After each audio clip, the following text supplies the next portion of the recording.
Right, that's exactly what where we should develop. Rebuild the old city. I think it's brilliant. Are we being recorded? We are in about a minute. I have a question there. What's happening with the underpass for the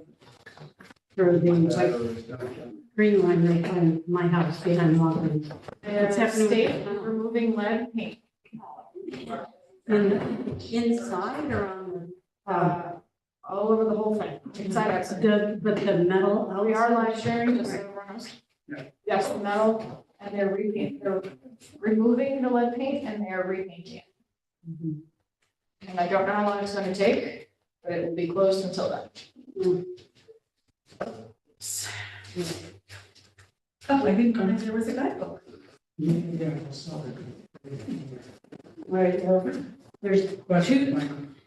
there's one thing on the agenda right here. Not on me. So, I have one thing to pay. Yeah, it's like, I can bring one, I just, mine is fired up. It's got Highland.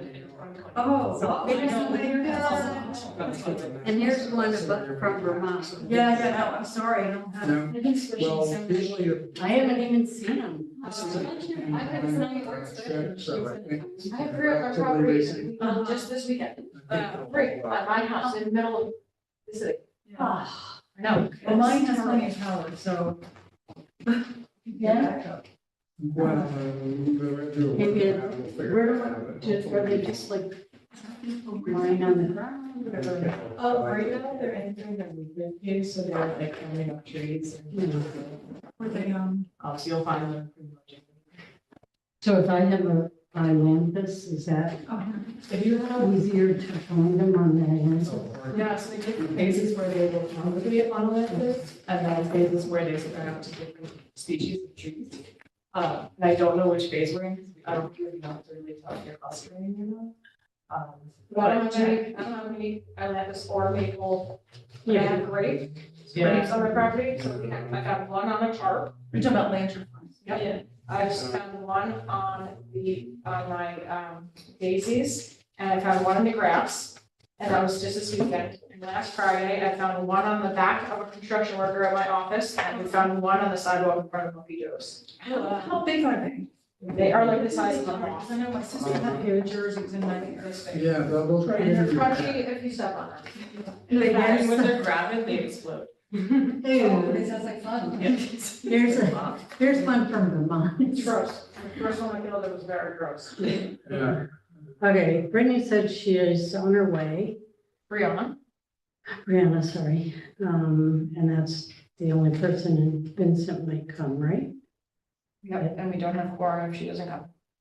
She just said I should reply to her. And we're still, Tanya Garment might come as a citizen. What do we do? Just squash it, squish it, and Yeah. then the biggest thing is getting rid of the egg masses, because with each egg mass, you get rid of about 60 future adults, so. To just like swish it? And No, those those you are- should scrape into the hand sanitizer, so I usually have like a Oh. cup, and then they, like, DEC or ag markets have cards that you can get, or you can use like your library card, and you just kind of scrape it off into a cup of hand sanitizer. And the sanitizer kills it? Yeah. Okay, But you can put it in like alcohol. Yeah. Yeah. anything toxic, kind of toxic. Yeah. Put it in my beer. Good. A little flavor. Okay. So should we start? You say that you know what? Okay, start. Okay.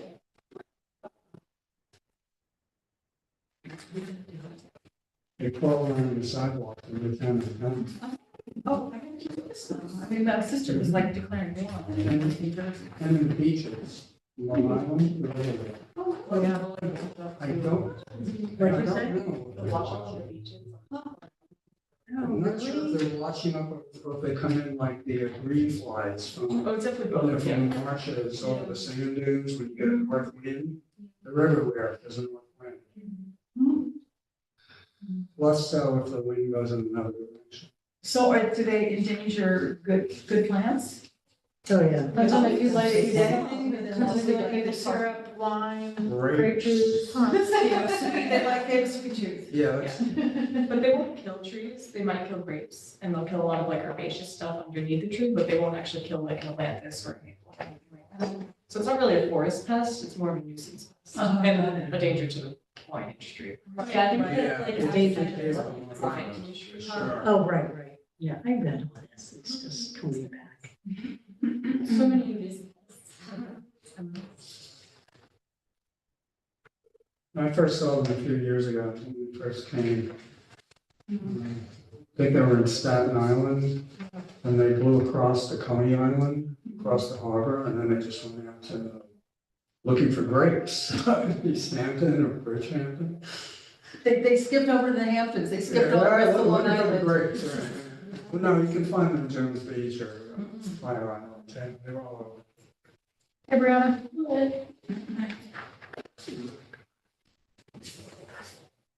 But they weren't. All right, thanks for. Now. Uh-huh. So, Oh, it says Linwood's excused. Good job, but I'm here. Nice to meet you. That was last week. That was the last week. Yeah, oh. I'm looking at the minutes, sorry. You know when you want to start? Why, sometimes that happens, so. No, I gotta get oriented. If I carry it over from the previous No, you're month, right. sometimes I miss that. give me a minute. Absolutely.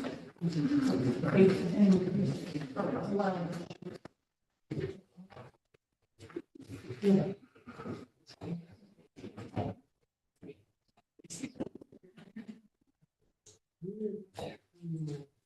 I have guests at my home, so I'm gonna.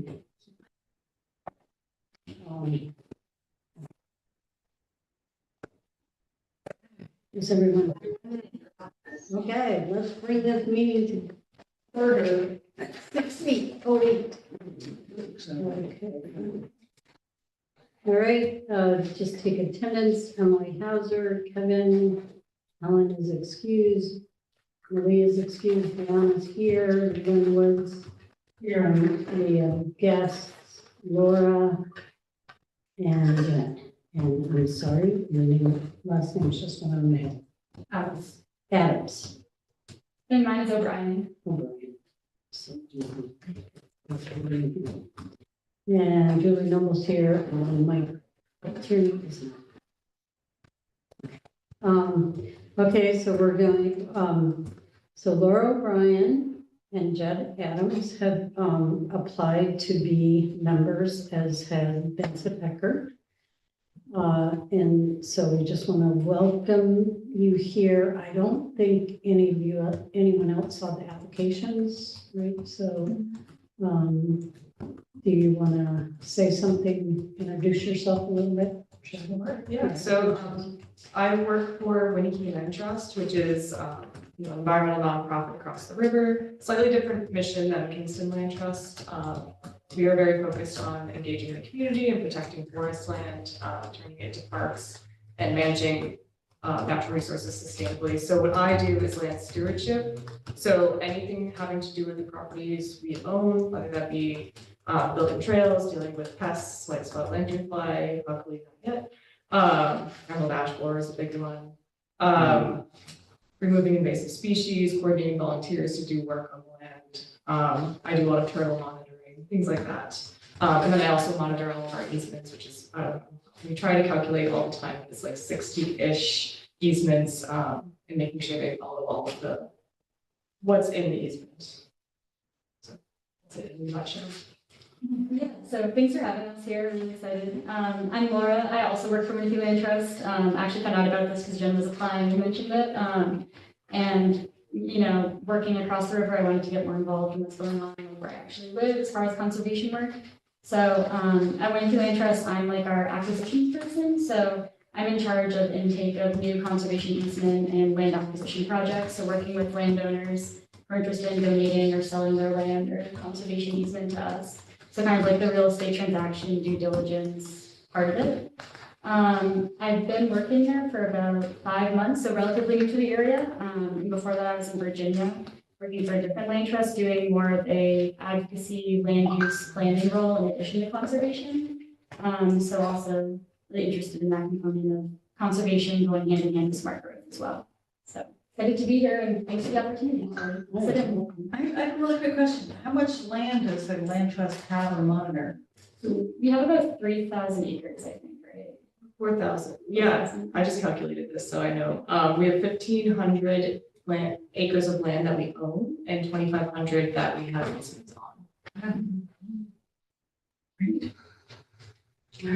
And you both reside in Kingston, right? Yeah. Yes, Yeah, Hurley Avenue I'm really, and. And I'm on Hunter Street. Hunter Street, Hunter, afterwards. yeah, yeah. Great. Well, okay, welcome. Do you have any questions of us right now?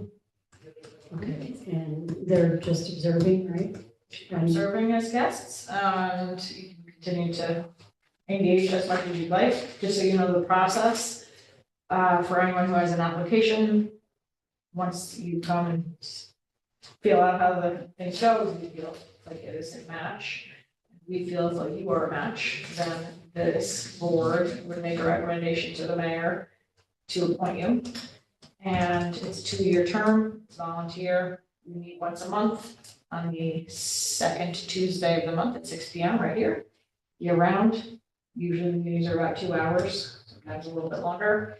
They are all live streamed, so people can watch us live. People can't log in live unless they're guests that we've invited, but people certainly can come from the public. And then if you were appointed, you would sign an oath of office in City Hall, in the clerk's office, and then you'd be appointed for 2 years. We do work outside of the meetings, research, reading stuff, just professional development. But there's only one required meeting each month. We have to have quorum in order to proceed, and quorum is one more than half of the people that are appointed. The maximum number is 9, and it was 3. And CAC is an advisory body, so it is not regulatory in any way, and anything we say, communicate with city government, it's just advising.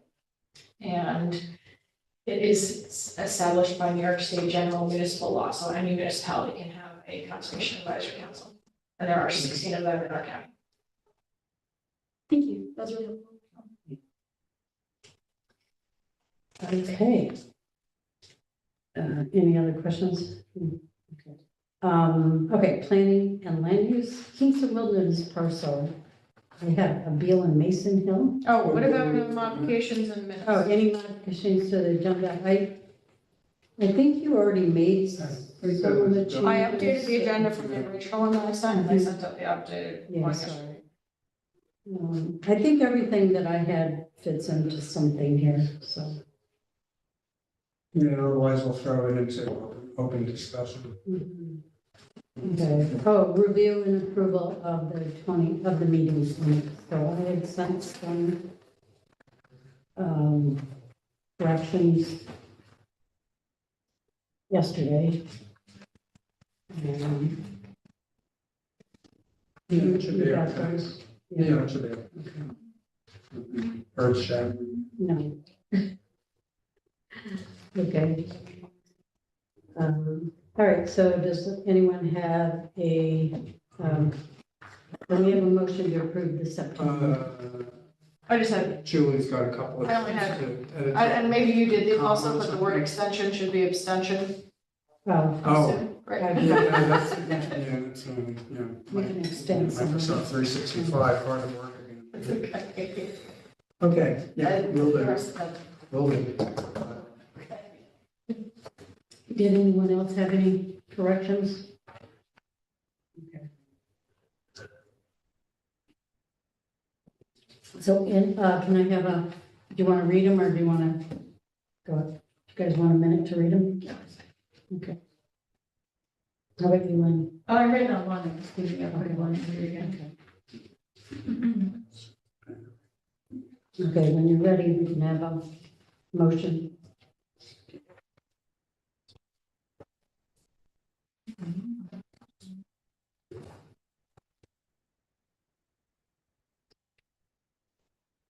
So I'll make a motion to approve the minutes from the September 10th meeting. Okay. This is, Okay. All right, all in favor? I, All right, okay. Old business, planning and land use, we have a wilderness parcel that I wrote down Beal and Mason Hill. Is that you, Kevin? Yeah, I'll defer to Julie if it. Sure.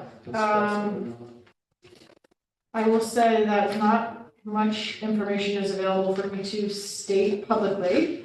There is a press conference tomorrow at 11 a.m. That the mayor's hosting on site, and this will be discussed tomorrow evening at the common council.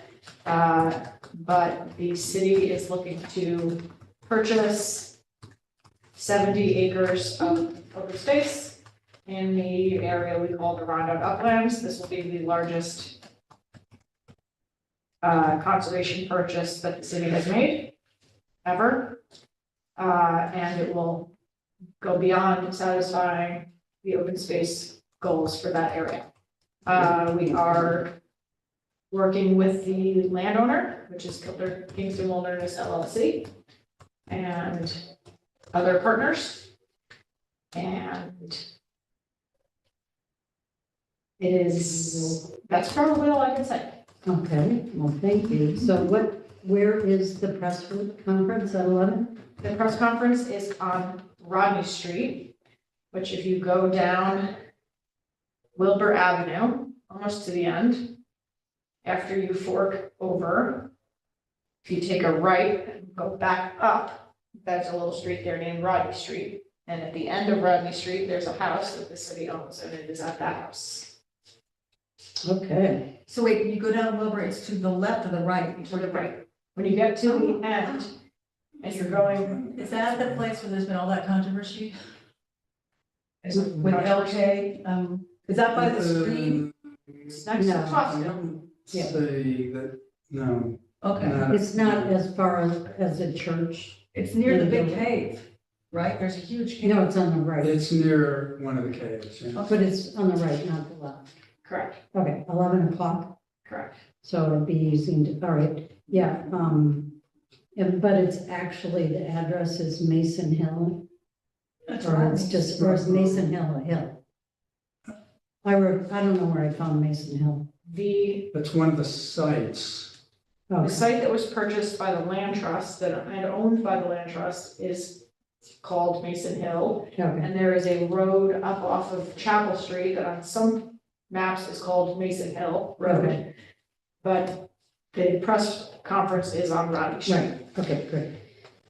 Super, okay, so that is really amazing because we have this open space plan and 70 acres is amazing. And the funds, I mean, I guess we'll talk about this press release, like how much and where the funds are coming from. Yeah. I can't say.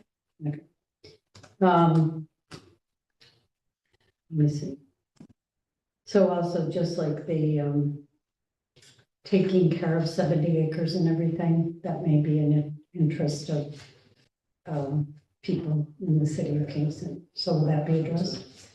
I don't know if that will be addressed, Okay, but it won't be addressed tonight. Oh, right, it's okay. not the guy who's, Great, all right, well, thank you for that, and, Oh, yeah. she's complaining about. okay, and that, We just sold it. Oh, really? by the way, So even she, wow. if you guys, besides using Google, there's a thing called Ulster County Parcel Mapper, and you can look up anything on Ulster County Parcel Mapper in case, you know, probably probably set into. Probably my most frequented website today. So you probably have it open on the doc. Okay, Oh, well, that's good, right? Because I heard it was a problem. I mean, all I know is from LK.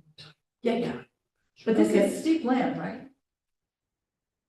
Well, I guess we'll find out tomorrow.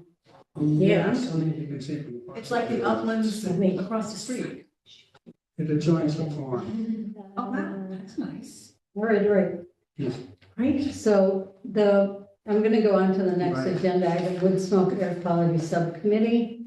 Okay, so I have a couple things that I personally am going to, Hold on, sorry, before you go on, I just want to let you know, this is just a procedural, at the request of Kevin, I removed planning board from the report section. So this is now the section. oh, great, so that means that we're not waiting to the end. Okay, so, You want to. sorry. The let's go. rest of the planning board, Yeah. there isn't a whole lot that would be within our purview. I mean, it doesn't mean they don't have a full agenda, but they have, they don't have the October agenda posted yet. I think Sue was in here doing tree commission, so in national, so typically posts it the day after the meeting. Yeah, Right, a day late and a dollar short, so to speak. Last month, they had a few projects, but I don't think anything was really within our purview. okay. So, So if something comes up in tomorrow, then, oh, yeah. I'll send it right And now. remind me, you go to all the planning board meetings, right? I don't attend, I look at the agenda and I'll go, typically, seems there's I'll something- go on the YouTube thing. or But you're kind of tracking it. Yeah, if it's something important, I'll be there in person, but quite often it's, it's just, like what they were doing last month, they were doing some, special permit, renewals, that type of thing. Bond releases, I don't know if they had the bond releases on this time, but they do have them. And generally, we just watch things that are, larger or like a larger, Tanya's here as a guest, Tanya Garnet. Anyway, so we haven't, but I would want to say just for the planning, I know that, some of the things that one of the things we commented on pretty extensively was the housing project that's going to go where the former jail was on Golden Hill. And that is now apparently started construction. So that, we've commented a lot just like about the layout and they had some paths and they had parking that we wanted to comment on. Then we kind of look at what kind of sustainable features there are. And I guess there's a whole bunch of buildings, so there was a couple buildings, like one was senior and one was low income, and it's been a long time, so I can't remember. But sometimes we look at like their sustainable features and we might comment on that too, like whether or not they're,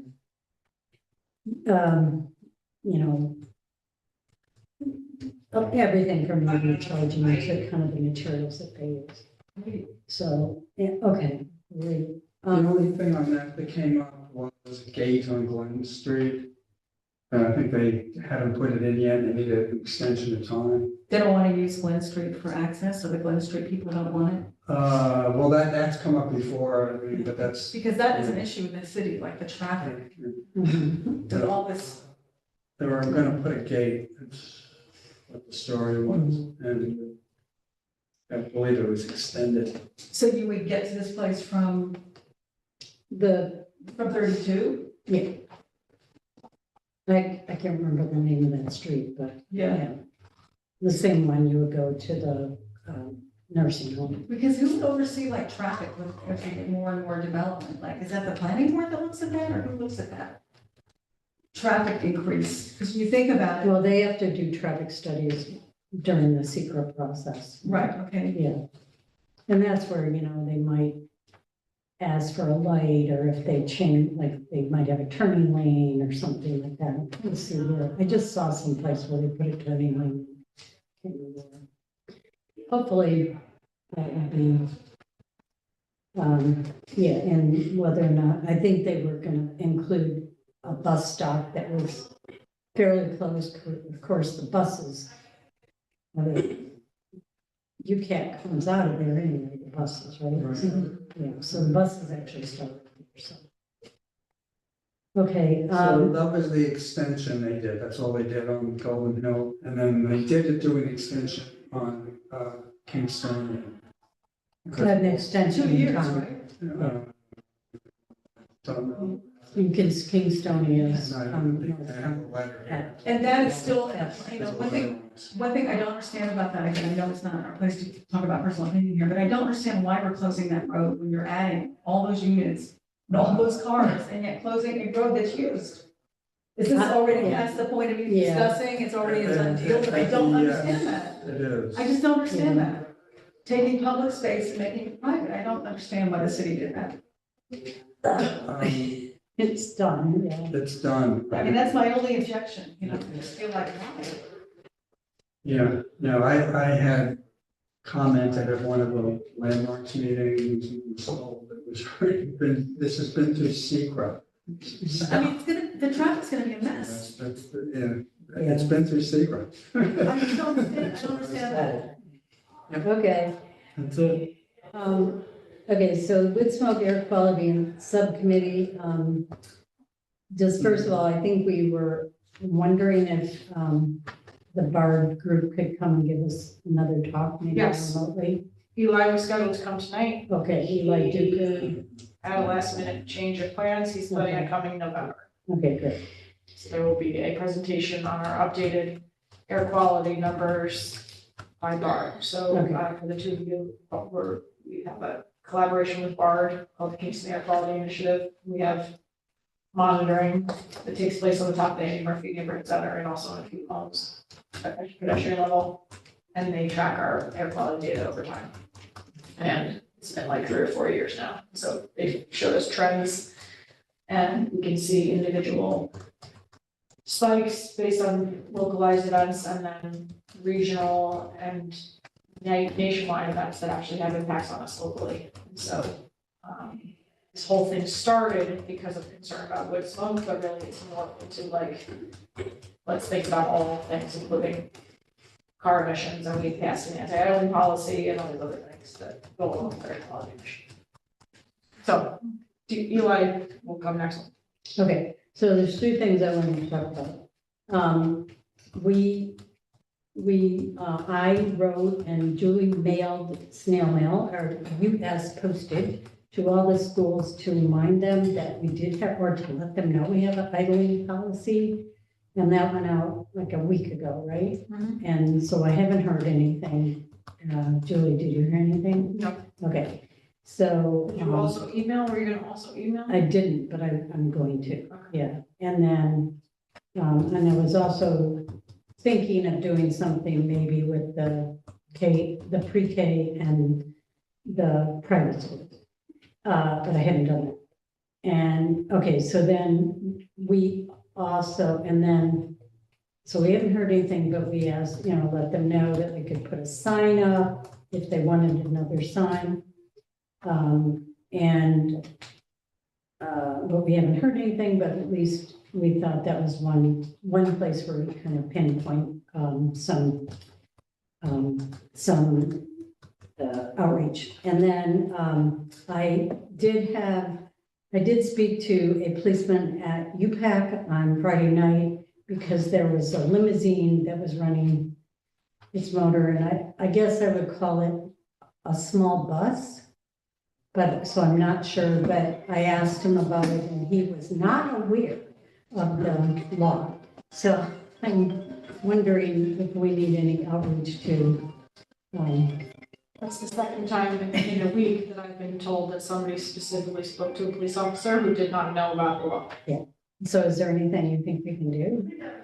You can send it out to the KPD. Okay, all right, great. So should we do that officially? Okay, so we'll wait till she comes back. Oh, but who wrote the letter? Okay, so then we also have we're trying to work on gas-powered lawn equipment, mostly leaf blowers, anything gas-powered, with the idea that you could shift over to battery-powered. And I can catch Lynn up on this. So we wrote a letter we're good at writing letters. We wrote a letter to the DPW and to Parks. And we haven't followed up with Parks because the director was on family leave or something, so we didn't really follow up on her. But then so Ed Norman, who's a DPW head, I ran into at the last public safety, and he said that they have been buying equipment, and they've spent quite a bit of money on buying equipment, but there is still an issue because if they're in a remote area, they just don't have any way of recharging the batteries, and they would have to have a lot of batteries. And so Do we know how long it takes to charge a battery? Like half a day. it will, I mean, how long, it takes an sorry, how hour. long a charge lasts? Like an hour. So, I mean, mine don't last very long. I have a Mine lower will and a last lower. at least an hour. Yeah, but if you're, I don't know, in the middle of Forsyth Park or something, and you have to run down, put your you have to have a bunch of other batteries. That's what I heard basically I just ran into them in another meeting. So that means that they are buying some Yes. stuff, but then they have to keep buying gas powered stuff for the remote areas. Yeah, or buy more batteries, right, so. Buy more Two. batteries. Wouldn't that even be on the green line, and there's just two guys who just work on the green line, and that's what they do, or go back and forth on the green line? Oh, I don't know, because like even if you're up on the top of Forsyth Hill, there's no electricity, except for down in the, anyway. Yeah. Yeah. I wonder what the DEC is doing, so they're moving everything to the equipment, and wonder what they do about that. I don't know. Because That's the a good DEC is question. certainly doing remote areas. Parks did too, so I used to work for state parks. And Parks also has that same policy of moving towards, battery powered things. And we ran into the same issue of being, deep in the woods and running out of battery and no way to charge it and no way to hike in that many batteries. So someone's got to figure out a big charger. A Mobile solar- charger, yeah. A solar powered charger or something, yeah. So those are the three things I had to report. We do have these flyers that are not great, but they exist. One side is about leaf blowers and the other side is about idling. So we just thought we would kind of start out with, our own departments to see if they can shift over before we try to work with, individuals, except we do have this, why gas powered, the problems with gas powered, lawn equipment. And Emily, I'm sorry that I had to leave a second, but do we know how much equipment they've bought already that's? Well, I didn't ask him for like a whole. list. Right, he just said they're buying some, or they. Yeah, they have bought, he said they've They spent have several bought. $1,000s.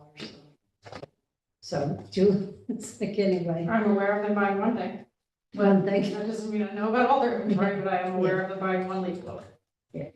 Okay, so, all right. So unless we, go deep into their purchases or ask them for that, yeah. we don't. But if it's leaf blowers, I would imagine you don't need a leaf blower in remote areas, the leaf blowers are the worst, right? I They're the wouldn't, worst. no, I think lawnmowers are probably just. I thought leaf blowers were the worst emissions. Oh, I don't know. So I mean, even if they're replacing all the leaf blowers, that seems to be progress, Mhm. because Well, there's also an issue with, the operator's hearing. So the leaf blowers are so much quieter. but that's what I mean, leaf blowers are the worst, so if it's replacing all those, that's something. But they use them on the trail, there's two guys working all day long, just blowing leaves, Hmm. so. It might On be the an train issue line, on the the train line, which is remote. That's Parks. That's Parks. Okay, yeah, and I can call, follow up with Parks. Oh, not UPW. Yeah, okay. Okay, zoning. All right, this is about the Ulster County 70 by 30 renewable energy implementation plan and the municipal renewable energy. REIP stands for Renewable Energy Implementation Plan, and Kingston has been working on developing theirs. So is there anything to report on? So in following up with the county, it seems as though they've extended their timeline for when they wanted to get this completed. And I think that they want to get all of the county and the municipal plans adopted by the end of the year. Ours is probably 70% complete. My colleague in the engineering office, Brad, and I have been working on it. Today, we made some more revisions, there's a little bit more data we need to gather. And then our plan will become an addendum to the county's plan, and then that will all get adopted by the county.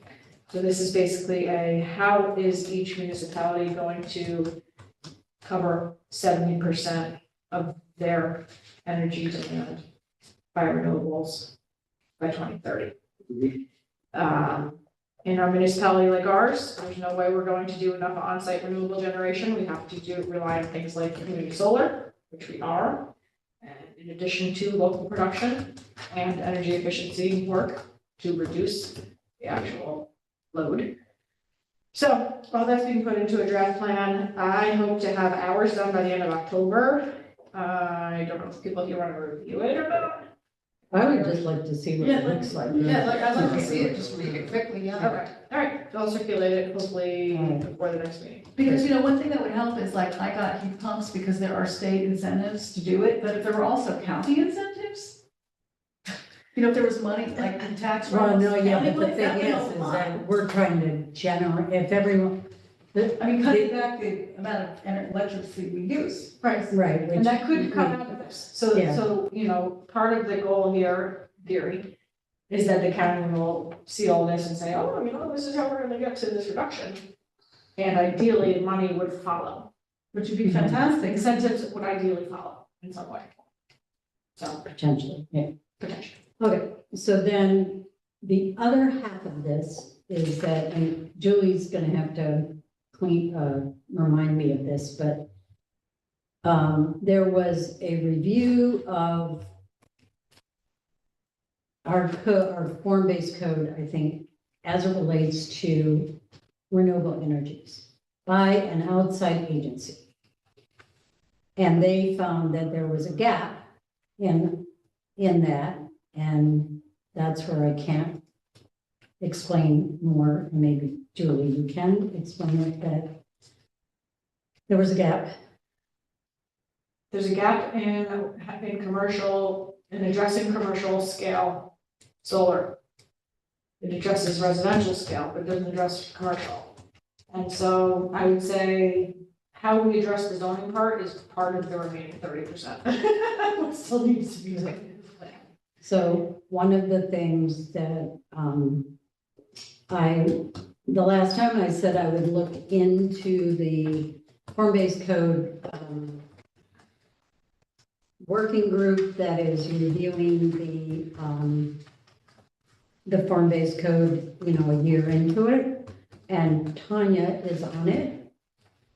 And I think what we were doing was trying to figure out when we were thinking about seeing what this zoning working group would come up with. And then after they come up with it, we could say to them, there's a gap in the commercial scale solar, but I think we should just go to them instead of the other way around. Well, most importantly, I think, is knowing the timeline. And what the role is of non-committee members to advocate for or work collaboratively with the committee to say, hey, this is a change I think should happen. Yeah, There's they, a new thing with that. go ahead. Okay, so and we actually addressed it at our last meeting. How do other boards and commissions know that we exist and communicate their ideas to us? Shortly before that, like maybe the meeting before that, we decided that we needed an email address that anybody could contact us with through. And I believe that's on our new web page on the city site. So we've got a page and it lists all the members and it has an email address that anybody can contact us with. But at the last meeting, I brought up the issue that had happened at the Historic Landmarks Preservation Commission. They had the suggested change to the zoning code. They decided to send it to us. It was in their minutes, but it never got sent to us. And then 3 months later, it just got sent to the Common Council. So we didn't actually receive it. I was waiting for it, assuming that it would come to us. So I brought it up at the last meeting of the zoning working group. And the plan now is that Bartek and Suzanne are the two, or Bartek's the staff support. Suzanne Cahill, she's the director of housing initiatives. Suzanne Cahill is the director of planning. She's on the board too. Bartek does he's the staff support though. And then we've also got Joshua Straighten Horner, who's the third paid person. He works for the county, so there's 3 people who get paid to be there. But they're all voting members, and then there are 3 there are 3 volunteers plus an alternate. At any rate, Suzanne suggested, and we agreed that I guess Bartek's going to send it to the staff support of all the boards and commissions, or all the staff, to say, to welcome anything like that to come to us, and here's the email address that you do that.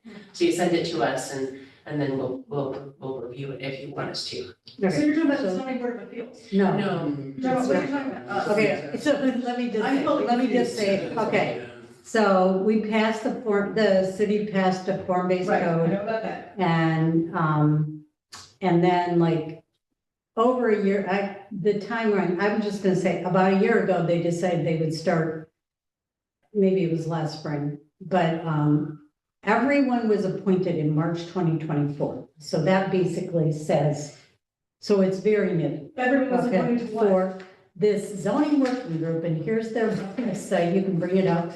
Okay, and it got would it. just It's a pass zoning it. working group. Yeah, it used to have form-based code in it, I thought, but anyway, so it is not a zoning, it's not a board of appeals, it was really to, and then look at the form-based code, see how it's working, what Right, just changes kind of they need oversight to of the make. code and. Or, yeah, Got to it. see what, and it's a working group, so it's not a committee, it's not it shouldn't be a permanent, but they also went to the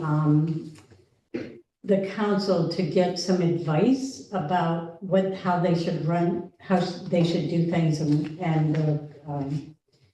what's the word? rules of order and Rules of order, yeah. So they really only met a couple times. And so just reading this and reading their website, I just felt like we should just go to them and say, we saw this gap. And the And- gap has to do with the fact that the form-based code does not, Address commercial scale solar. They In other did that words- intentionally, because, because it gets regulated by the state. oh, But it has to be huge to be regulated by the state. Well, they only wanted to do, I forget how many megawatts it has to be. I think 25, right? Yeah, 25 is commercial. so in other words, there are small businesses that might want to do solar that the state does not regulate, If they're less than 25. I think and that's- that is the gap, that the code should address that. No, the gap, my understanding is that I don't know that there's a gap as much as it explicitly regulates or discusses and mentions residential, but it doesn't say yay or nay, I think, to commercial. And we wanted to say yay and encourage it. So even though the state may regulate it, we still want to make a statement about it. We want a whole rule that says it's not only here, but it's welcomed. Right. Mhm. And this would be whether it's on top of a building or on open land or like a parking lot thing, right? It's all of that. Right. Yeah, Well, because 25 megawatts is a lot. like we may not have land. We might not even have it. And you're saying, and 25 megawatts is what the state regulates, you're saying, Julie? She's gonna do I it. don't know. Yeah. I don't know the answer to that. Yeah, I need to understand it better and yeah, before I so, can speak to it. I don't yeah, know. so I think we could start formulating a letter. They are meeting once a month. Their email is zoningworkinggroup@kingston-ny.gov. And by the way, we also have a email that I don't think any of us ever use, but, And who does it go to? Me, Oh. So in other words, the CAC wants to write a letter to this zoning working committee just in That's support. what, in that's support what of I'm this. suggesting, yes. So, so that's the homework that I did, and my recommendation is to formulate what we need to say and, you know, do a little bit more research and then formulate a letter to. I mean, how specific do you think we should be? I think we need to understand what is regulated by someone else, by the state, and I would recommend being as specific as offering explicit language that we want to be included. Yeah. Do the legwork so that there's no question. Yeah, so we could assign that, like, victims, just. Specifically what Amy Groves at Dover Cole, who they were our form-based code consultants, what they had said was that it would be, the large installations would be treated like a public utility. Yeah, but those are huge. You know, well, then we went to the solar mapping tool and looked to see, well, what are we actually looking at here? We were, well, at one point, Kingston Wilderness came up, because the Eagle Mine is next to it, and that has a solar array on it. But that clearly, it doesn't seem to be going anywhere in terms of that. So what else are we looking at? Well, we could be State looking at parkland? building Can't tops. do that either. We can look at building tops, if they're not Yeah, you can do regulated. building tops and the parking lots, and, Yeah. yeah, like what Rothko did at Energy Square, that sort of Right. thing. That's what we were looking at. We, you know, the solar mapping tool has a biodiversity feature, you're familiar with it, I guess. Yeah, the scenic Hudson one. Yeah, okay, so if you've used it, then you know what we're talking about. You know, there's another board, the Climate Commission, and we sort of analyzed this with a few of us over there. And it looked like the biodiversity layer, if you look at the biodiversity layer in the solar mapping tool, you were also looking at the areas designated in the open space. But, Right. but did anybody see that article in the New York Times about solar arrays, if the panels are set high enough, you can actually have biodiverse areas? Oh, yeah, you can. Yeah. That was like That- brilliant. But they have to be a certain height, they have to. Too, it's in Hudson, I think they've done that somewhere, it's in Hudson as an easement, So- somewhere further, I think in Green County, where something like that's been done. Yeah, we had a whole talk on it, I guess at NICET, Julie, is that right? So, About, oh, yeah. yeah, Just as a Add- reference add though, like, and context. all of this still needs to be fact checked, what I'm about to say, but just doing a quick search. A 25 megawatt solar farm would require 125 to 250 acres of land, which is roughly the size of 100 to 200 football fields, which we don't have, right, just sitting around. yeah, no. That's what I'm saying. We're not gonna put it all over Sojourner But it Truth. seems like, Yeah. and rooftops, I mean, Darmstadt years ago did a solar array on his rooftop. There are rooftops are prime. Yeah, so that's why we're just, That's okay, just wasted. I So, think I Ryan don't- Insurance has already done something like Yeah, this. 'cause and Darmstadt They is- partnered with Heritage Energy. yeah. Because I mean, I read an that's article cool. many years ago about Ken Darmstadt doing this, he was getting amazing amounts of power, and there were Right. just all these rooftops in Midtown, just flat, waiting for. So this. that's, yeah, so does anyone want to spin off a little working group on this? To do the homework, or do you feel like you need to do it, or anything, Julie? I mean, I could have help doing it, but I don't know if we need more than one person helping me, Brad. Okay, does anyone else want to help? Okay. Well, I mean, I'm happy to help with Yeah. research and writing, you know, like, Okay, I mean, I'm interested in too. And I think the reason why we're doing it and not climate smart is because it is land use planning, so there is kind of a divide there, and I think we just decided to take it on. Okay, okay, and then there was, we were gonna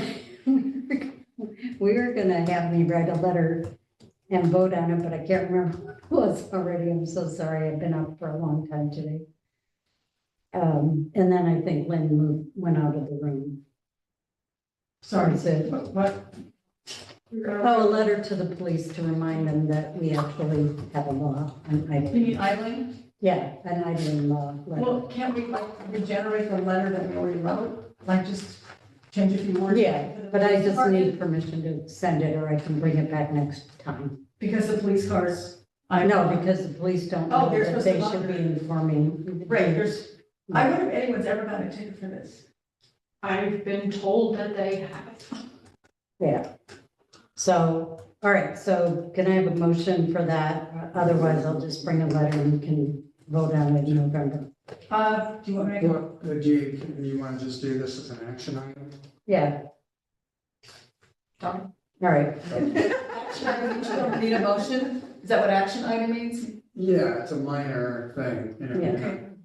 Yeah. all right. So next is the city plan review. Julie, do you want to? Sure. So first of all, I just want to say, engagekingston.com there is so much on there. It's really amazing. And one of the things we do is kind of see what's going on there that we might want to pay attention to.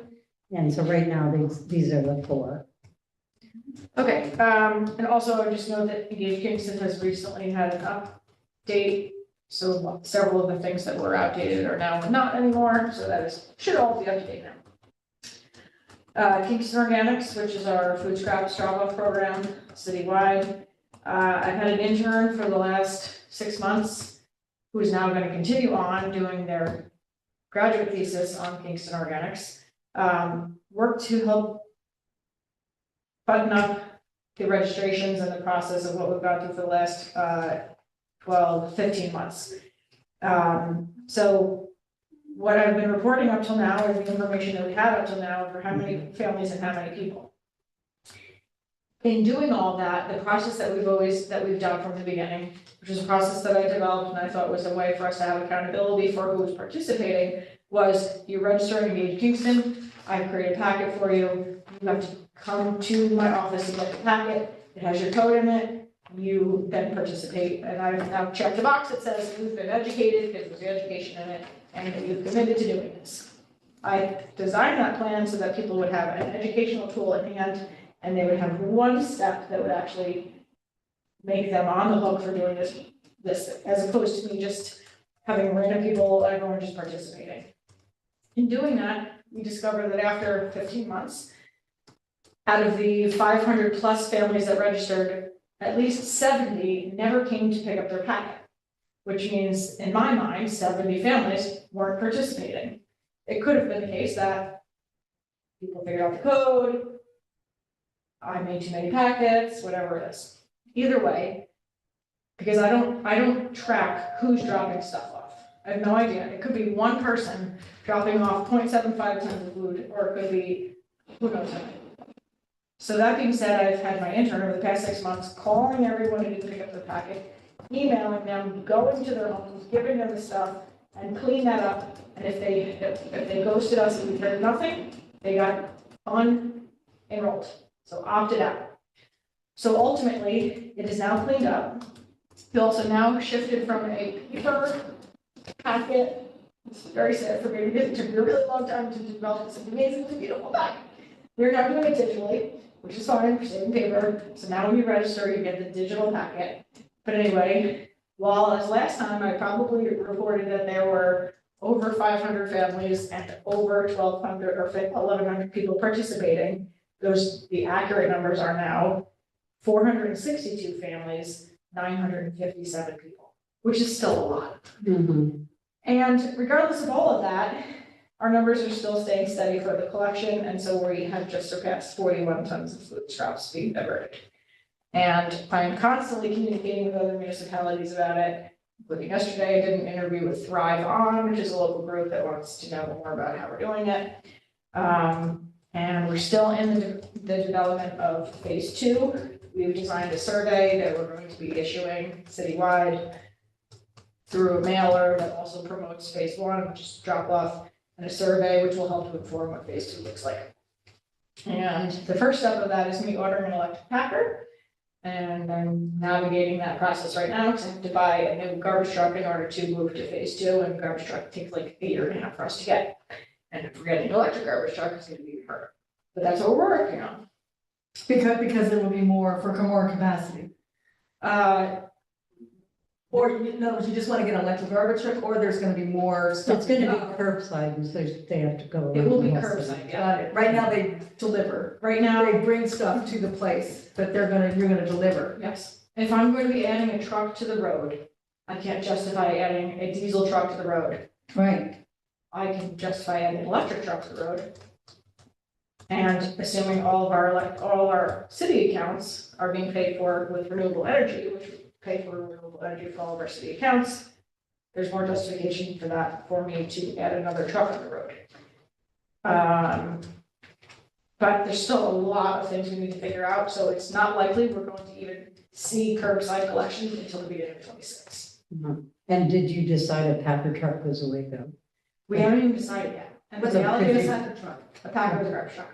A garbage. And the reality is, if you've ever seen like So Community Compost Company also drives around town and they pick up people's food scraps and they have like a little mini packer, which is so cute. But the back of theirs has a tipper because they pick up totes. We're not gonna be issuing totes, we're gonna be issuing like little 5-gallon pails, because no one has a huge tote full of food, besides commercial. So we still have to figure all that out, so I don't even know what I'm buying yet. And so I can only do that game once, I can only buy a packer once, so I have to figure that out Yeah, I mean, and design I the don't- whole thing. We don't even know if like we're gonna do it citywide or we're gonna pilot in one neighborhood yet, there's a lot of specifics that need to be worked out. But I will keep reporting on Facebook. And do we know, Julie, on all the data, the accurate numbers, we know where people are located? They're all over the city, they're throughout the city. They are all over the city, almost equally distributed. Yeah, you're- Although, I don't know about that equally distributed. I would say of enrollment, 30% are enrolled at Forsyth. So 1/3 of everyone tells me that they're going to Forsyth. But really, when you look at the distribution map of where everyone is, they're all in the city. The other thing I'm And most people are renters. Yeah, no, the other thing I'm wondering about is, so obviously this is ideal for renters, people that don't have yards. Designed for renters. Yeah, but a lot of people do have yards, so I'm wondering, is there any kind of education process for those who have yards, like where they can get? And phase 2 is going to be also, because I don't want you dropping off your food to me if you have a backyard. Yeah, exactly, Compost in your yard. Because why would I be paying for it, you should be doing it in your backyard. Right. And that's the same thing for phase 2, is like, maybe we're going to buy people backyard composters. Like, hey, you can either sign up for this and get this tote, and we'll pick it up at curbside, or you can do it in your backyard. But I already, even just in one of the questions in registration, asking people like, do you currently compost? 50 or 60% say they currently do, which is either So they them should just placating them, or They keep doing it. people saying, I don't want the smelly yucky stuff to be in my backyard, I want Julie to come pick it up. Yeah. Because, I have like a box, I have a box, it stinks, whatever, but I mean, if there was, I went to get a composter and could not find one, they were sold out. It's not that easy to buy a composter. I Oh, guess but I'm- Acker gives them away or sells them. They sell them. Oh, so they Yeah, do. they're- I didn't Acker's know that. selling them So maybe if we just, until like the next 2 weeks or something, then they're gonna stop. I oh, think. well, maybe But, I'll go get one, but I mean, I mean, they do sell them, but, anyway, to get back to the point is, yes, and we haven't surveyed anyone about whether or not, 2 things about composting. One is that, the program with the city of Kingston, you're allowed to put, shellfish and bones and things like that in that we wouldn't put in their own yard. So some people may be doing both so that Yes. they can do that. So, but you haven't surveyed anyone about their backyard composting. Not yet. And there's, I'm sure Ulster County Research Recovery Agency also provides some education. Actually, I was at something there on Saturday and there was a master composter volunteer. so I mean, like So- Kingston versus Kingston Organics, is that information there? What Yeah. information? What Emily just said, just to promote people composting in their yards, that there are these resources. Probably not as much as there should be. Yeah. So I will up that. Yeah, I will also note, since Emily brought up that,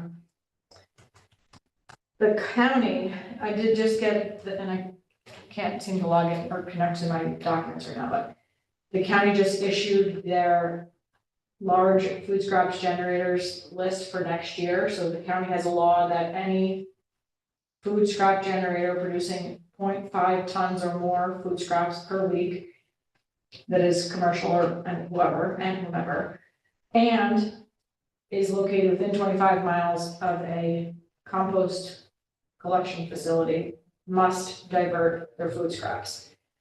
This started at like two, the state has it two tons per week. The county did it more stringent, at like, they started like 1.5 and then 1 and now 0.5. Anyway, the point of this is, starting January 1st, that there are 13 locations in the city of Kingston that must divert their food scraps. There's currently 12 this year, next year will be 13, I don't know why I changed. But it's like Stewart's, Hanford, Dyson. Savona's, Dysings, And schools and hospitals are still exempt, or is Schools that and hospitals are not included. not included? No, McDonald's is one of them. I think Boyce's maybe, I don't wanna misspeak, maybe not Boyce's. Anyway, there's kind of the big, I think little, Frank Vito's Little Italy, probably one of them. The Deeds Diner is one of them. They don't have a lot of enforcement, so I'm not sure if any of these folks are doing it. But they did just make us aware, and there's actually, we're not on them for anything. It's just an FYI, by the way, these businesses are supposed to be doing this. So, anyway, that's organics. Community preservation plan is Prop 4.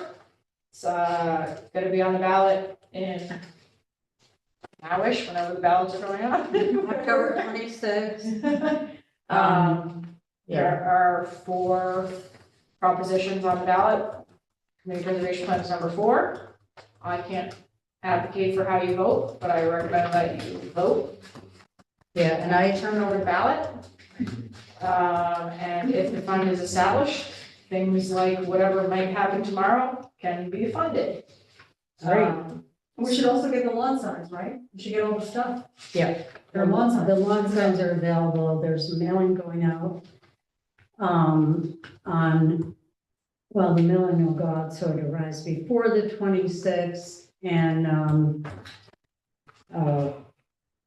there's a lot of activity going on. That, Brian Hollander wrote a letter in the Hudson Valley One, that's on the first page of last week's, and that is, and it just said the back of the ballot, and it talked about all 4 ballots so there's the Equal Rights Amendment, there's 2 county ballot initiatives, then there's the Kingston proposal, and then a bunch of towns have something to do with their libraries.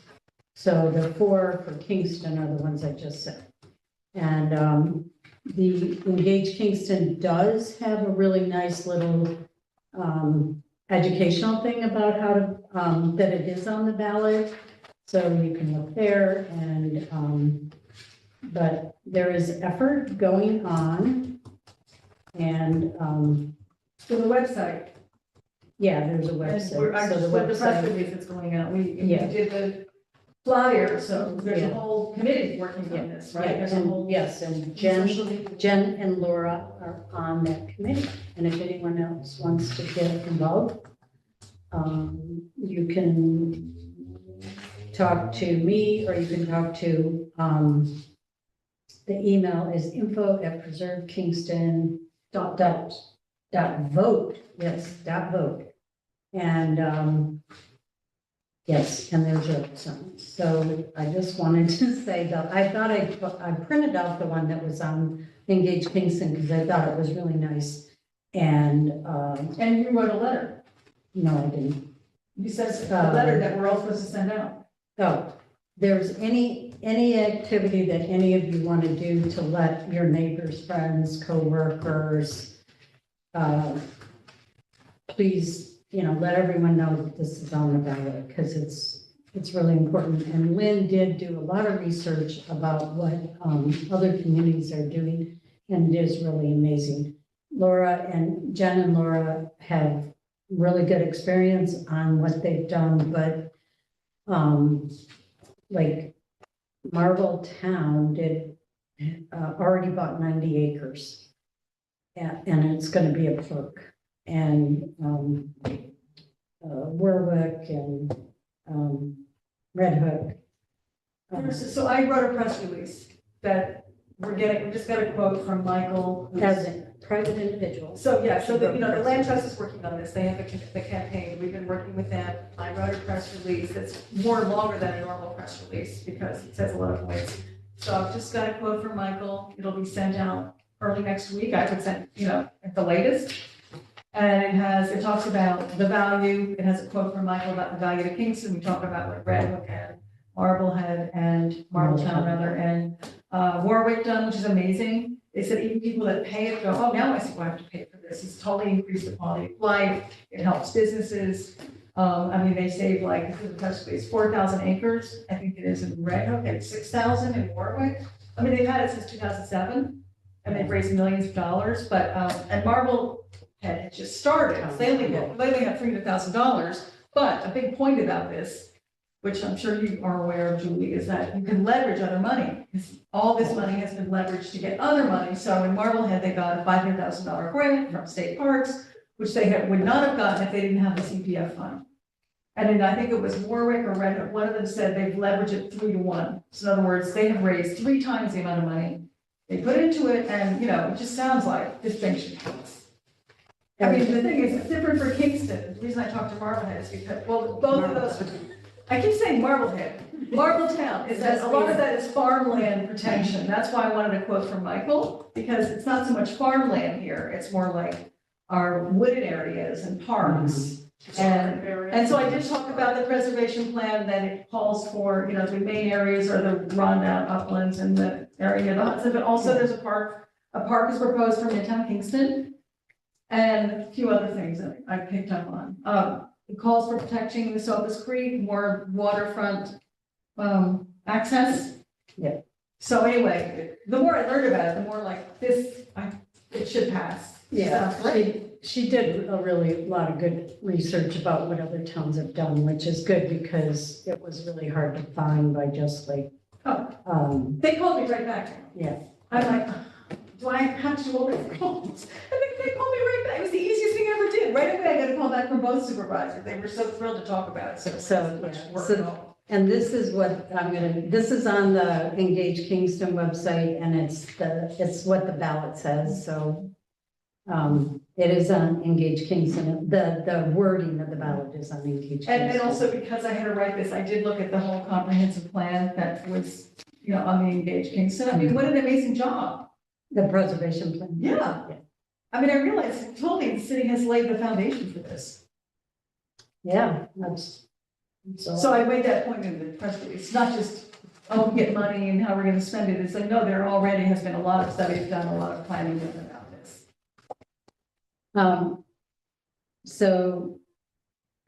Kingston Business Park Development. So there's not much Yeah, report that's not except it has been announced, who the firm is that we'll be working with.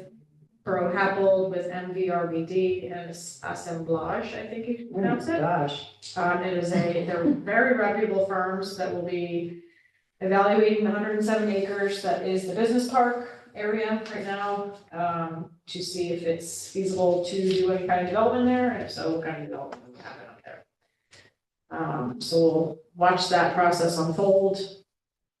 So did the city put out a press release about the, Yeah. the The firm, yeah. the firm? Okay, great. And there's also a page on Engage Kingston about it, I right. believe. I thought it was in the mayor's newsletter. Oh, it was in his Oh, newsletter, it's yeah. in the newsletter. So do we know how many acres totally the business park is off the top of our head? It's 107. It's 107. No, the whole business. The whole park. thing. 107. What are we asking? The entire The whole business park is How 107. many acres, including the parts that have been developed? The whole thing up there, the business park, how many acres is that?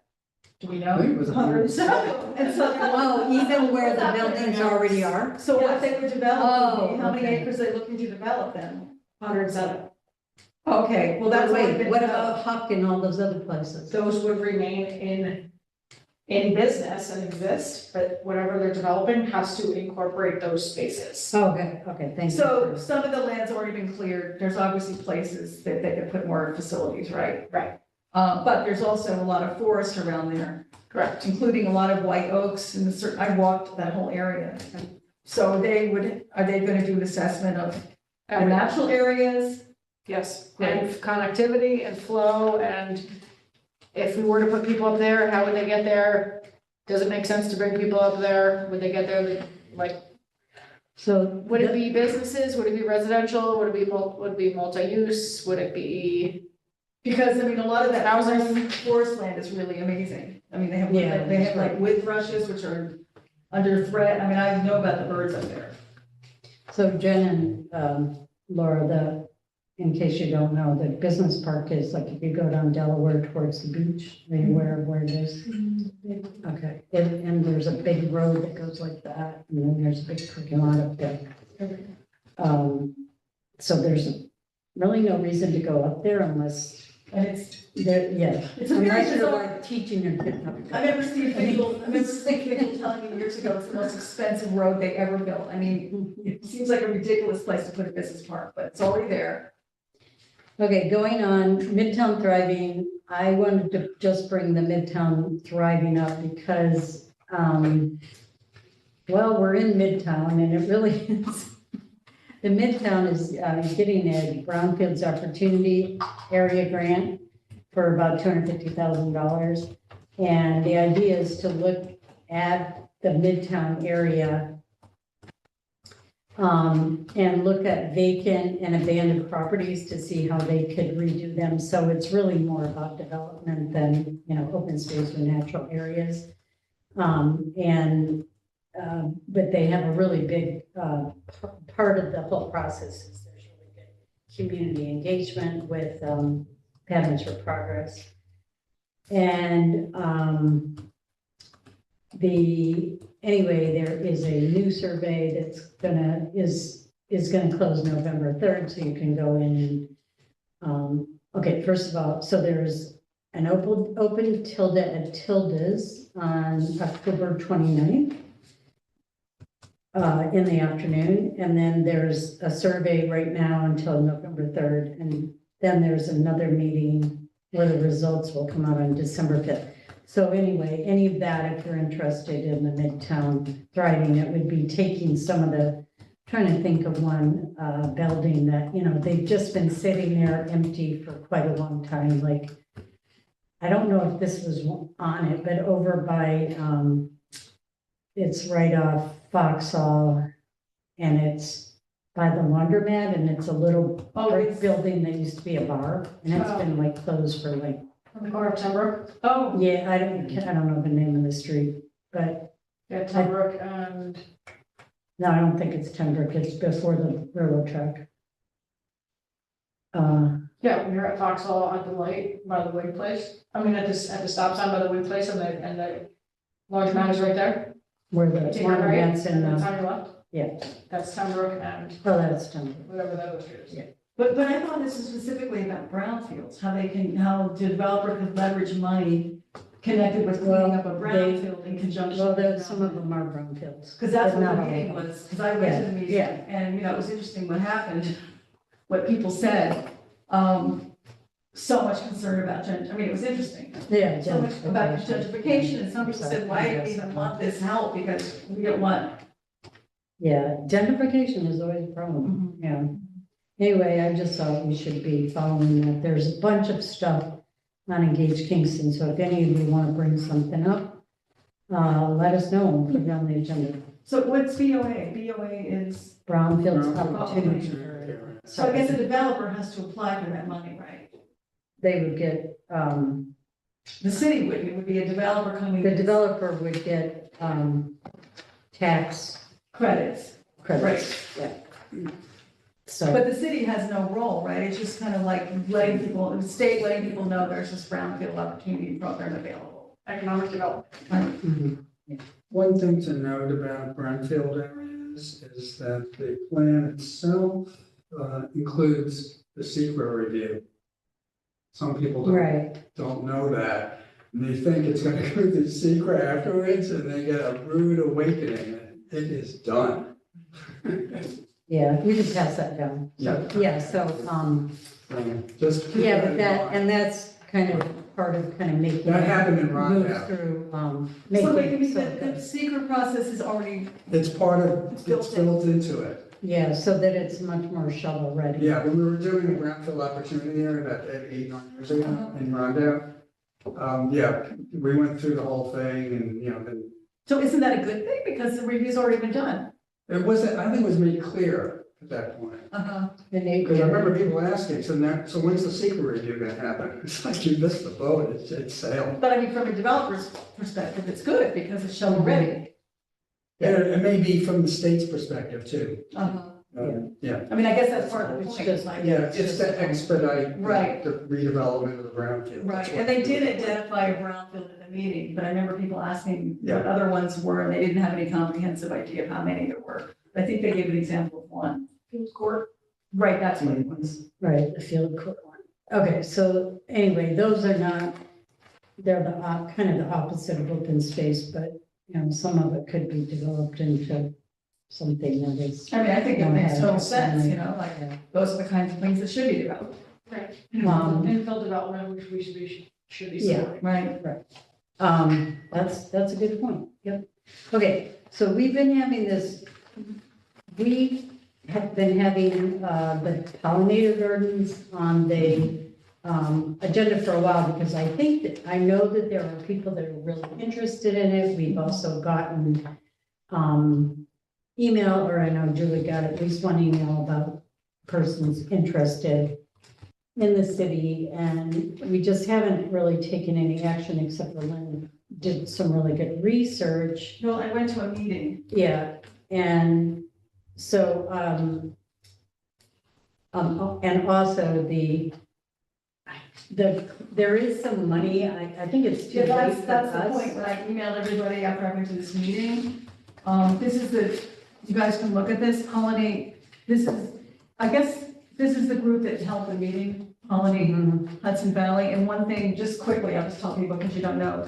So one thing is this DEC has done a study about all the endangered pollinators in New York State. So this is very, for Hudson Valley too. So this Empire, I haven't even looked at it, but anyway, this thing tells us about which pollinators are endangered in New York State and which plants are most valuable to be planting because 60% are endangered or something like that. So these people have actually narrowed it down to the Hudson Valley. They actually can talk about, and there's this guide that I haven't looked at yet that talks about which plants we in Hudson Valley should be planting because like a lot of native plants, they're from the prairies, they're from the Midwest. Another thing she said is that people don't realize you shouldn't compost when you put in native plants. And another point was that a lot of the plants that are available at nurseries are cultivars, which are not as valuable as native plants. In fact, some native plants, you can't even get seeds for them because the cultivars are more like garden plants and have bigger petals that appeal to our aesthetics, but they don't help pollinators. So there's a lot of information about, and then also she pointed out that the big kind of monster in this whole thing are nurseries, because a lot of them are treating their plants with neocontins, what's the name of that? Neonicotinoids. Thank you. And it's not labeled at all. So you could be buying plants, trees that have been treated that we have no idea. So anyway, I learned a lot about kind of drilling down on this and that there's a lot of specifics. So if you go to this, I think I put it in my email, pollinatehv.org has all this information. She talked about like lupine, like Hudson Valley Seeds is actually developing seeds for native that you can't even get seeds for. So I didn't quite realize that, you know, what is native to the Hudson Valley? It's different than what was native to Nebraska. Mhm. And so it's a lot of information. I haven't really explored it, but I did send an email out about it. And So- I thought that, and the other thing is that she mentioned there was money available. That's what I emailed everybody. There's grants available. So So if we did are some they kind of the program- same as Partners for Climate Action? Yeah, this is, They're the same people? Yeah. Okay, oh, that was, yeah, yeah. So there's an application out for October 25th deadline. It's not clear to me that you could like, well, the grants are for $1,000 to 50,000. So it seems to me that you could put in a pollinator garden for $1,000. But, another thing I want to mention, Emily, is that this woman who gave it, her name was Ann Bunn. She lives in Avalon Bunn. She said that there was a pollinator garden in Kingston. However, it's very small. It was part of the YWCA. I went by there, it was a teeny little thing. oh, there's more than that, Yeah, there's- pollinator gardens. But maybe that was an official. There's one in Forsyth Park, there's one at the Library. Department of Environment. I mean, I think if we just promote this idea. Yeah, So many people are doing so it anyway. Yeah, so we keep talking about it, but I'm not really sure what we want to do. Like, do we want to apply for a grant? Do we want to just start creating things that we can put out there, you know, in print or on websites? Are we ready for that? Or should we just keep studying it? Well, I mean, I think eventually we want to do something. Yeah. Either a project or a promotional campaign. You know, Yeah. I don't know if we want to do the pollinator pathway, that's more involved. That involves like Woodstock, we talked about that. Mhm. You know, their land trust, they have a paid person who's managing that. That's like a big deal to manage the website, to keep people up to date, you know, I don't think we have to even do that much. I would just say maybe we have some kind of pollinator garden, the land trust already has one, doesn't it? You mean the one at the forest sanctuary off the green line? Yeah, I thought there was, because when I talked to Greg, he mentioned there was one, maybe just a matter of promoting it more, you know, like, People from the Y were working on that and Kareem. yeah, So I that mean. was sort of separately funded from the land, I don't want to get lost in the weeds on how it's funded. Yeah. But what, yeah, it's One of the- related to the land trust, it's on land trust land. One of the things that I was thinking about that would be good for next year is, like Friendly Kingston and Parks, whatever, they do, every Thursday night, they're doing these road trips, so this Thursday, they're going down Wilbur and On bikes, just. on bikes, yes. Which is really tough to go back up. I know, like, But anyway, we could work with them and we could visit the gardens that we know and have a bike trip that way. And that would be, you know, a starter for that. Then we would know where they were, and I don't know if 10 people go on this bike thing. 6 right now. They did 6 the people. farms once already, so that would be perfect, I would think. What? They They did did the the farms farms, before, yeah. yeah. But this could be, if you can see them from the front yard, you don't even, you know, you could just say, here's one here, here's, But how are you going to, how is Phil going to know where they are? well, we'd have to do the homework. and also we want to do it, this is the one time of year, we want to do it in spring, right? I mean, the gardens are getting faded now. No, we don't have time to do it this year because they're done by the, Right, so you're saying There. next year. yeah. So that's Doing a one map, thing. you're saying doing a mapping project? I think we We have to could, do a mapping project in order to give Phil, who runs the bike rides, a map to say Yes. this is where they are. Mhm. Map them first, in order to Right, map them, you would have but to we would inventory have- where they are. exactly. We We could do can that. also maybe work with, Friends of Historic Kingston does walking tours still, right? Yeah, but these are bike tours. so But we get can them also on. incorporate Yeah, culinary to that, we can also do something Old Yeah. Dutch, I know Rob is, Yeah. you know, there's a lot of possible partners for. because Walking all you have tours. to do is drive down the street and you can, you know, ride. Anyway, there's people that have front yards that have pollinators. In my neighborhood, it's interesting, you'll see like one kind of, you know, the yards are short or small, so it's a fun thing to do. You'll see like one, and then like the neighbor does it, and then the neighbor down that does it. There are kind of little, Corridors. yeah, clusters. And so that could also be part of the mapping, is that once you identify where they all are, then you could Mhm. do outreach to folks that would create a corridor in between. And I wouldn't be hard to do because there's already these clusters in Yeah. Midtown. But no one's already doing this? Not that I know of. No, I don't think, I don't think there's. no one's doing it. Clemsford, Forsyth, who else would do it? Land Cornell, Trust, Land YMCA Farm Trust, Project. YMC. Well, we maybe should do it all together. Also garden, So we could just Alright. coordinate something. at least I have some ideas. There's So, another thing with the native plantings. What? I want to bring up something with the native plantings. In the zoning code, it's actually in there. There's a number, the planning board, the planning director are very slow to be learning about the zoning code. They're missing things for months on end until it's like rammed down their throat, and then finally they're like, okay, I'll acknowledge it. One of those things is, one of the many things, is that in their site plan review, one of the things that, so objectives, in reviewing site plans, consideration shall be given to the public health, safety and welfare, the residents, the use, blah, blah, blah. So, it says, and the appropriate, and the appropriate conditions and safeguards as may be required to further the expressed intent of this chapter and the accomplishments of the following objectives in particular. And there's a long list, and one of them is that all existing trees over 8 inches in diameter, measured 3 feet above the base of the trunk, shall be retained to the maximum extent possible. The project will include native plant materials and will be planted so as to maximize prospects for healthy growth. Now, I interpret that as one section that talks about planting with 2 separate statements, and the second statement being that the project will include native plant materials.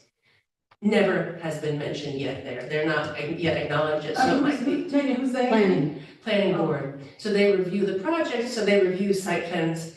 The planning department also reviews minor site plans in office, so there's the two levels. But, Well, another idea is you could do a pollinator garden with the grounds at City Hall. No, what she's saying is that No, I it's, understand people that. are required to be doing No, I this when they understand what you're develop. saying, but I'm thinking maybe there could be a municipal project that was very visible, like City Hall's got, like yeah, great sunlight. and that's been done. So, Oh, it has? yeah, Rebecca, Yeah, she did a whole series of them, right? yeah, she, quite a while ago, so that is true, and Forsyth Park has one, but But this is could there be a anything letter- that we should be handling with that? Maybe a letter to them, just say, inquiring about their, or progress with it, or reminding them that you're hoping to see this, Well, maybe that could be part of a whole program that we do next year, like. well, this is private No, development. I understand what you're saying, Tanya, but maybe if we decide to do something about, promoting pollinator gardens, right? Which we're talking about, like bike tours, working Yeah. with partners, walking tours of gardens, maybe that we could do a whole promotional campaign or whatever, and then we would have more, I don't know, more leverage with planning if we're doing that. So- To rather just write a letter out of the blue, that's all I'm saying, it might be more meaningful. So, but I wanted, so if they're reviewing a small project that has a parking lot and they're gonna plant some trees, they're not saying, by the way, these have to be native plants. Right, yeah, And it's not coming in front of the tree commission because they're not cutting down a tree or Right. anything. Okay, so there's no,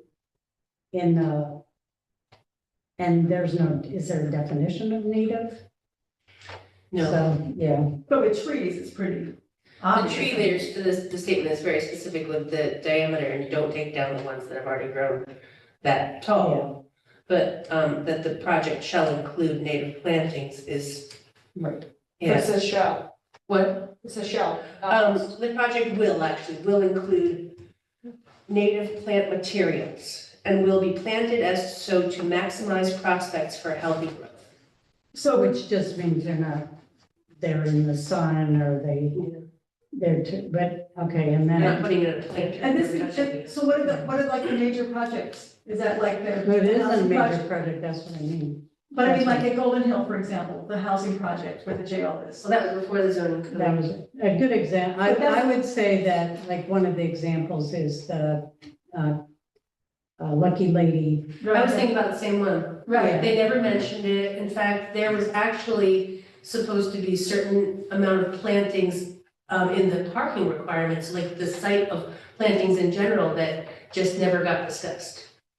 But they are putting in Are they some putting in planting, the but they're plants? not native. They're putting in some plants, but it has nothing to do with the code. Like, they didn't reference the code, and the planning director did not reference the code. She just said, I'd like to see some plantings. So they're doing it in the style of a Stewart's, like at the corner. So maybe if we wrote a letter, I think it would be helpful to be specific about that project or any others. Well, you could just mention every single project that they've reviewed in the last year. It's never been. They never mention it, and they should be mentioning it. I mean, what do you guys think? I would like to look into it and address it in November. Okay, but I mean, like, it would be fine writing a Yeah. letter, I'm for it. Yeah, Just right. what's the best Well, way to also, do it? we do have a tree commission that has a list of trees, and now we have an urban forester. Who needs to So- water the trees? They're all dying because they've had no rain. No, I mean, but really, I know the tree commission's coming up later. Well, we haven't, okay. So I have really good ideas about pollinator, and then I wanted to come up, the spotted lanternfly has been seen, Jen here found the first lanterns fly in the state of New York, so she must be expert. And I wrote my master's thesis on that. Oh, you did? Oh, my So just God. like a little gift from the So- heavens, here, you are the one. If you want a bag, I don't know where I got this, but I just wanted to show you my bag, so. But anyway, my point is there something that we should be doing? It's kind of, is it a big enough thing? Is there something we could do? I mean, the mayor's put it in his newsletter 2 weeks in a row because Yeah. he's personally killed many of them. And it was in the front page of the paper.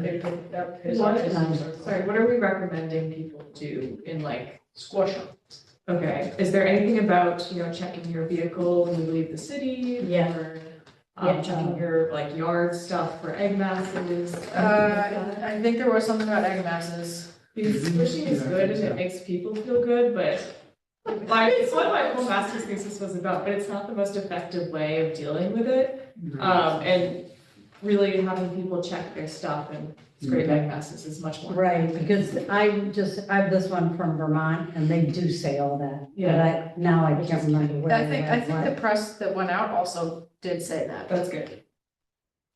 There are a lot on the Wood Street Bridge, a ton of them along the bridge. They really like to climb to the highest point and then jump off because they're not very good flyers. So in Harlem, we had them climb to the 17th floor of our office building and jump off and fly, which is crazy. I think that, They don't just swallow their death. No, they're pretty good at fluttering. They're just not good at like flying long distances.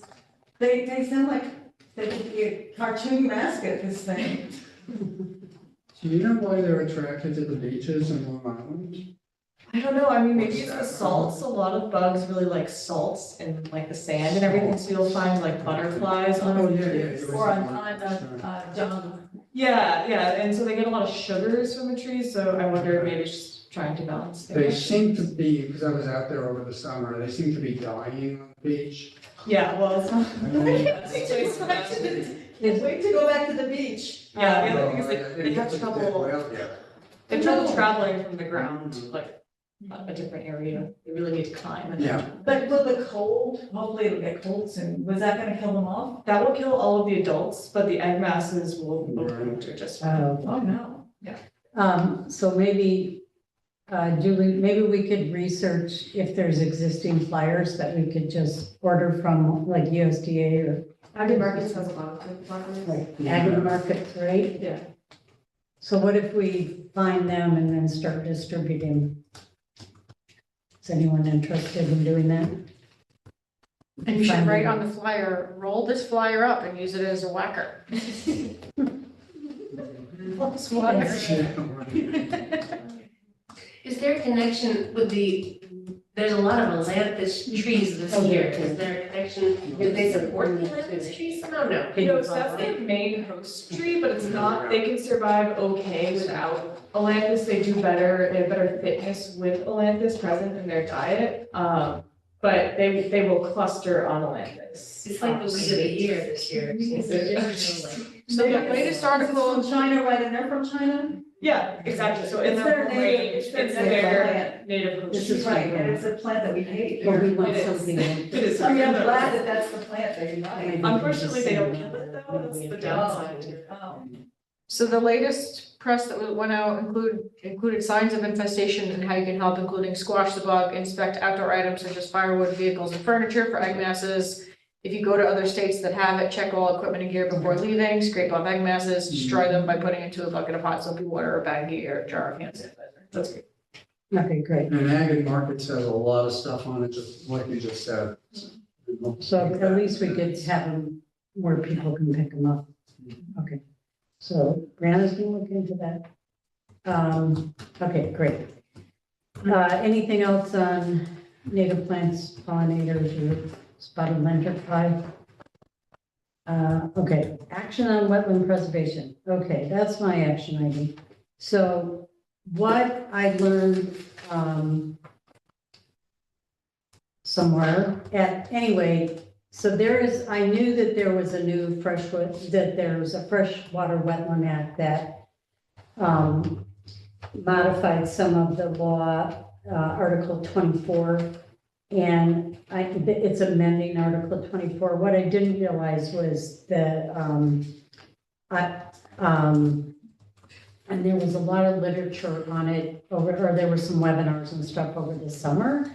And the deadline for commenting on the law for the amendments was September 19th, which we missed. But the main thing for the city of Kingston is on January 1st of this year, wetlands of unusual importance are gonna be regulated. And so my next job is to understand that more. But part of the law, you guys probably know more than I, so I'm just, anyway, 12.4 acres used to be the DEC size that was regulated, and it's going down to 7.4. But that's not until 2028, but this unusual importance is coming in on January 1st. And it says it shall mean a freshwater wetland regardless of size that possesses one or more of the following characteristics. And this is the one. It's in an urban area. So Oh, wow, that's that's all of our the one. Yeah. great. So my next step is to figure out what that really means. Right, how do they define urban area? Yeah. Oh, it's by the US Census Bureau. So I think by the Census Bureau, yeah, we'd have to make sure it was urban. But that seems like if it's only one criteria out of, there's 11, then we probably meet the urban area one, and then we could find, there's a bunch of other things. It has wetland functions, values of local or regional significance. So the point is, like, we know that there's smaller wetlands that aren't protected, and we're trying to figure out how to move on this. And so my next step is to find out what this really means, and then we could figure out how we could do something about that. And so this applies to vernal pools. Yes. Obviously, that's not, Mhm. and that's where there are lots of frogs and things like that, and I know where some of these are in Kingston. So that's what we're aiming at partly, right? Yeah, but I want to make sure it says vernal pools. I believe that is one of the main goals. It is a Because they're vernal not pool that is known to be regulated. productive for And they're not amphibian, part of the waterway. yeah, amphibian breeding. Yeah. So, do you know anything about how that actually is going to work? Do you mean in terms of regulation? Yeah, I don't know. I'm not entirely clear if that like automatically triggers DEC protections. right, because we would still, like, if the planning board or someone is looking at an action, they need to know that it Yeah. falls into this regulations, right? And a vernal So- pool could be a lot smaller than that. I mean, some of them are Yeah. pretty small. Well, that's the thing, it's regardless of size. The 7.4 is What they're gonna start regulating DEC, but in this is 2028. in addition. But got now Got this it. one's happening on January 1st of this year. So that's my homework. There's also a problem with funding at DEC for mapping wetlands. And capacity. Yeah, I remember being in one of the NISAC meetings a couple of years ago, and, so there was, one of the people from DEC was furious. They would put it in the budget, and the former governor would take it out. Every March, they'd play this game, funding for mapping, out. But, yeah, but that's part of it, is they're not using maps anymore. And I have heard, that they are really ramping this program up. I know I heard it from someone who applied to the program, and I think I heard it from the speaker at the NISAC meeting, but don't quote me because I'm pretty bad at it. But we don't know if they're funding for mapping yet. They are hiring people to work on this wetland thing. They're really. Okay, Yeah. yeah, but locally, So- there's 25 or 28 acres on the Chambers Farm site, this Socus Ag Center that is under the current regs, should be included, and it isn't. Wait, is this in Kingston? Ulster. Right. Yeah, but that's the thing, now, they're not depending on these maps from 1975 and all of that, but Yeah, same it really precedent is a and huge. easement on it, so it's protected, but still, it's not, and the other thing is when they do secret projects, like say the Hutton Brickyard, that never got included in the Army Corps mapping or US Fish and Wildlife or the state or anywhere. Hmm. It exists because it went through secret, so Sue has it downstairs. So in other words, that doesn't get shared with these Well, I other. think it did, yeah, the DEC commented on it, but again, the same problem. They didn't send the person, it used to be Brian Drum, I don't know if Brian Drum's still around or what, but Yeah, yeah. Brian would be the person that was doing that, and he was denied the capacity for the. But are you funding. saying that we need to worry about that wetland now, or what? Or do you think this is gonna But Nora alleviate it? Bushiak is worried. Oh, about it. Nora. We don't have to. Nora. No, we just said it was. Yeah, it's Oh, protected by scenic cuts. That is not. I thought you were talking about Hutton Brick Yards. Oh, Hutton You Brick switched Yard, back. well, I monitor that, if we do something back there, because it's right next to my house. Well, anyway, okay, so we're gonna But, just. no, I don't think Carl has any plans to build in the wetlands. Okay, so that's great. That came up during one of the site plan reviews of the planning They- board on the Hutton They're Brick doing Yard. the glamping, or whatever. The glamping is not in the wetlands. Oh, okay, but it Right. became a wetland, didn't it? Heard it flooded. In the, well, like the parking lot. No, no, I'm talking about the acreage in the back Uh-huh. of the brickyard, and there's, the brickyard site's 76 acres, and a good portion of it in the back is wetlands. Between like Cord's mansion up above. And Sojourner Truth. Uh-huh. Yeah. There's a lot of wetlands in there. Mhm. Yeah, okay, thank you for that. Okay, next on the agenda is New York, New Jersey Hats Project. Again, What's happening again? I know. Harbor Harbor, and tributary. tributary. Oh. Yeah. So we're watching Area this study. because at one point, you know, whether or not, if there's any kind of impingement by the flow on in the harbor, then it would propagate up the Hudson. Are people familiar with the project? I think I the made comments in 2023. Okay, okay, so you know about, it's 3B they're talking about. Is that the one that they had last year? Right, and then they had so many comments, they couldn't get it done on time, and then funding ran out, so. Good. September 2024 update. The Army Corps New York District has submitted a request to the Office of the Assistant Secretary of the Army for Civil Works for additional time and funding to complete the New York, New Jersey Harbor and Tributary Study. The requested time and funding will ensure the team has the resources available to address public concerns and complete robust public coordination and technical analysis. These efforts will inform the tentatively selected plan, which is 3B out of the numerous plans that they had, which remains a draft and subject to change. The study schedule of upcoming milestones will be based upon the amount of time and funding provided for the study completion. A firm timeline is not yet available.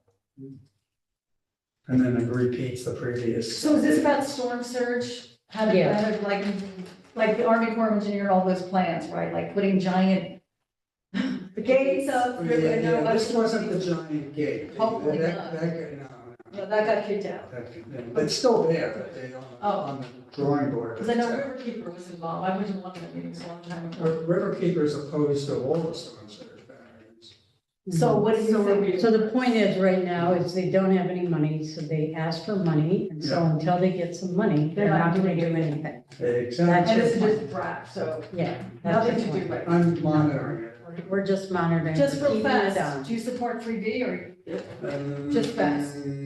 I guess there's no fast answer. That's a long discussion. Okay. Yeah. Depends if you're gonna use them to thwart sea level rise or for, actually for storm surge. Uh-huh.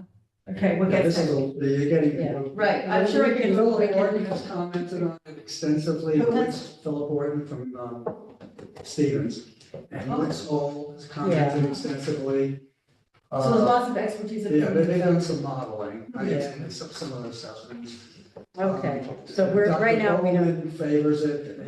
He was formerly retired from Stony Brook, and Riverkeeper totally opposes it. Right, So right. they got people all over the Right, map. got it. And you Thank probably you, submitted comments, and yeah, so there we go. And we submitted comments here, so. Do you want me to get this on the agenda? I can tell you each month. I look it up, thank you, a Julie. week before the meeting, and then see if there's something happening. Okay, so the Lower Sofa Stream Management Plan, I sent I think Julie or I sent, no, Julie sent the resolution to you and I sent you Bring the copies part of the here. background. And so just the short little thing, there was a stream management plan has been created, and then they came up with projects for implementation. And we commented on that in April, and at that time, there were just over 40, I think there were 42. I think there might be more now, but they've asked either people to pass this draft resolution. And I think that there's like, we can do it, we can't, we won't do it, or we, yes or no, or do we want to ask the common council to do it?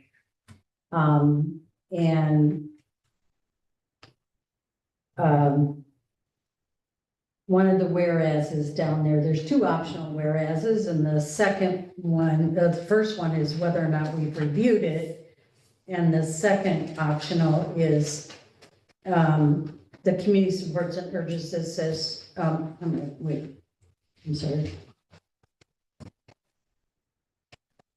Oh, and that there's what within the implementation plan we support.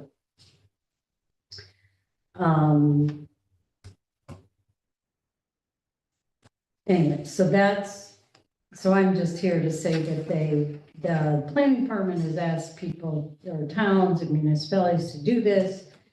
And I don't think there's a timeline except for that I learned about this in August. It's now October. So I'll give you a chance to read it again.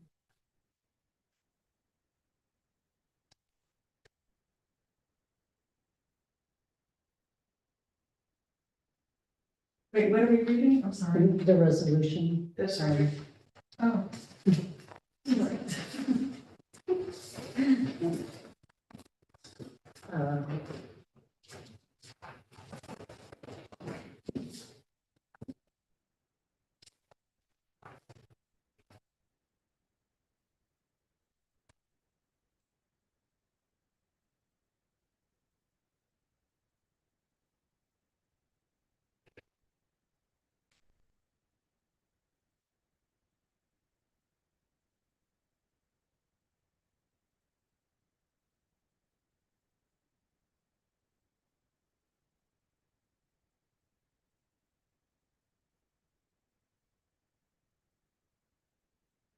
Looks good, right? Like, it's just saying that I support their plan.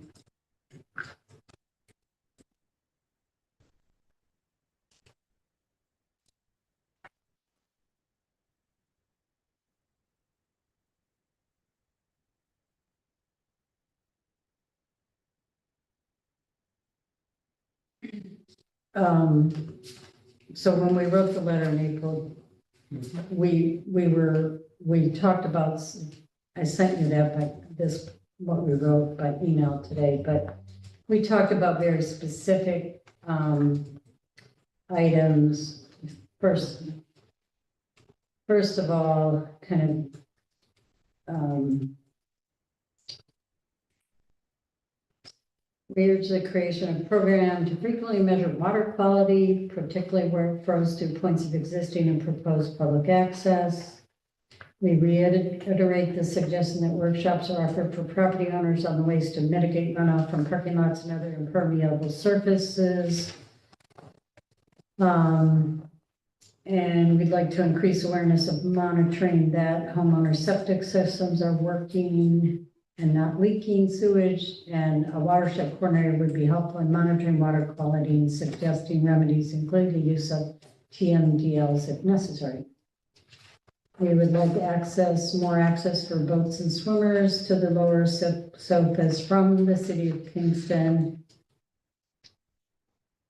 because we want people to protect and beautify the creek so that people can enjoy it. But we also stated that in developing a waterfront plan, there's a need for flood risk studies for the Kingston Plaza and adjacent floodplains.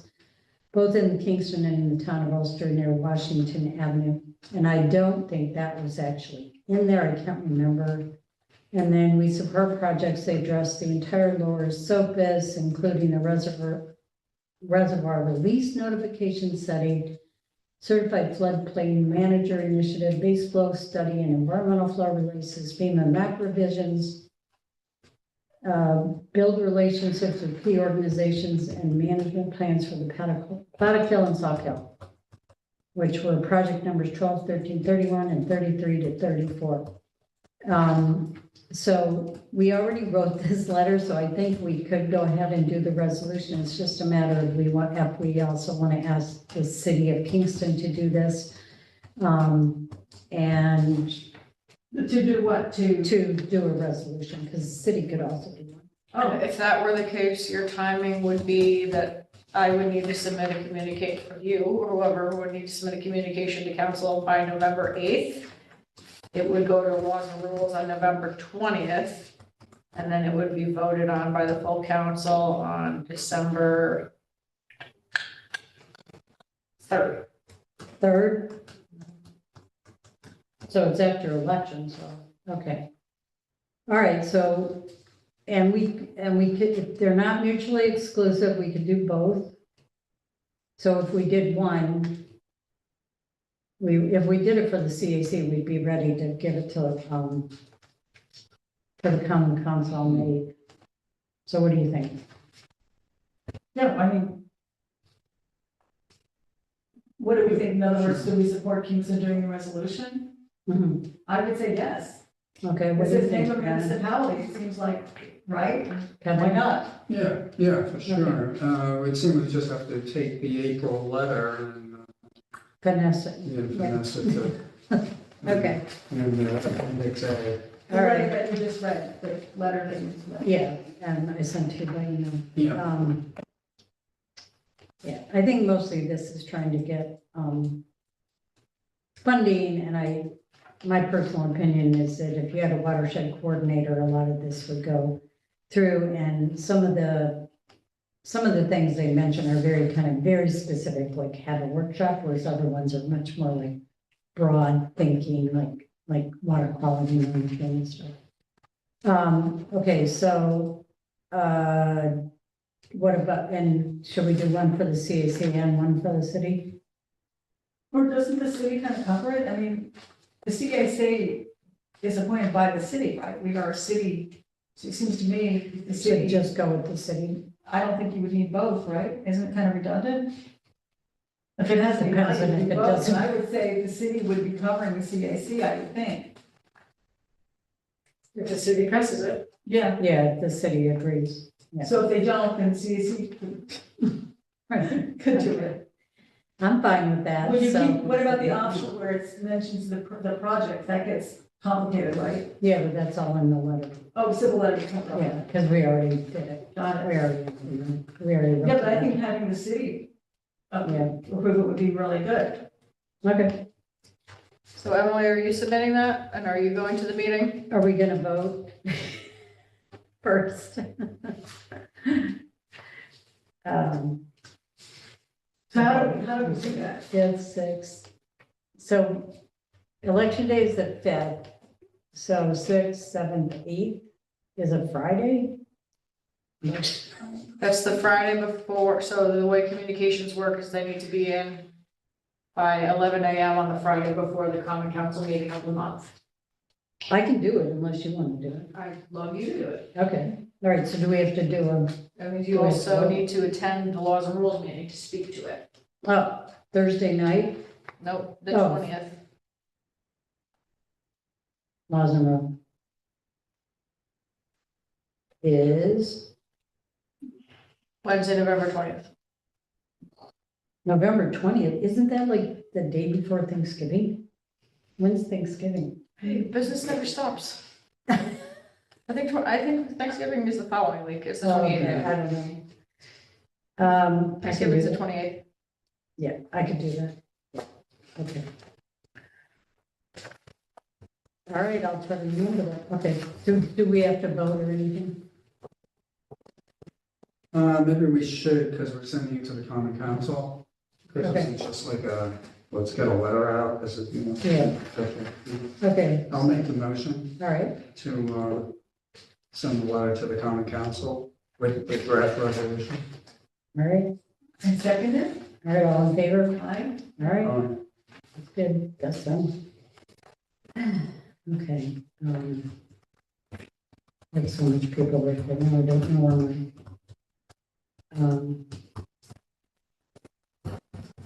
so much. Councilmember PCB Superfund? Oh, yeah, that's a big one, okay.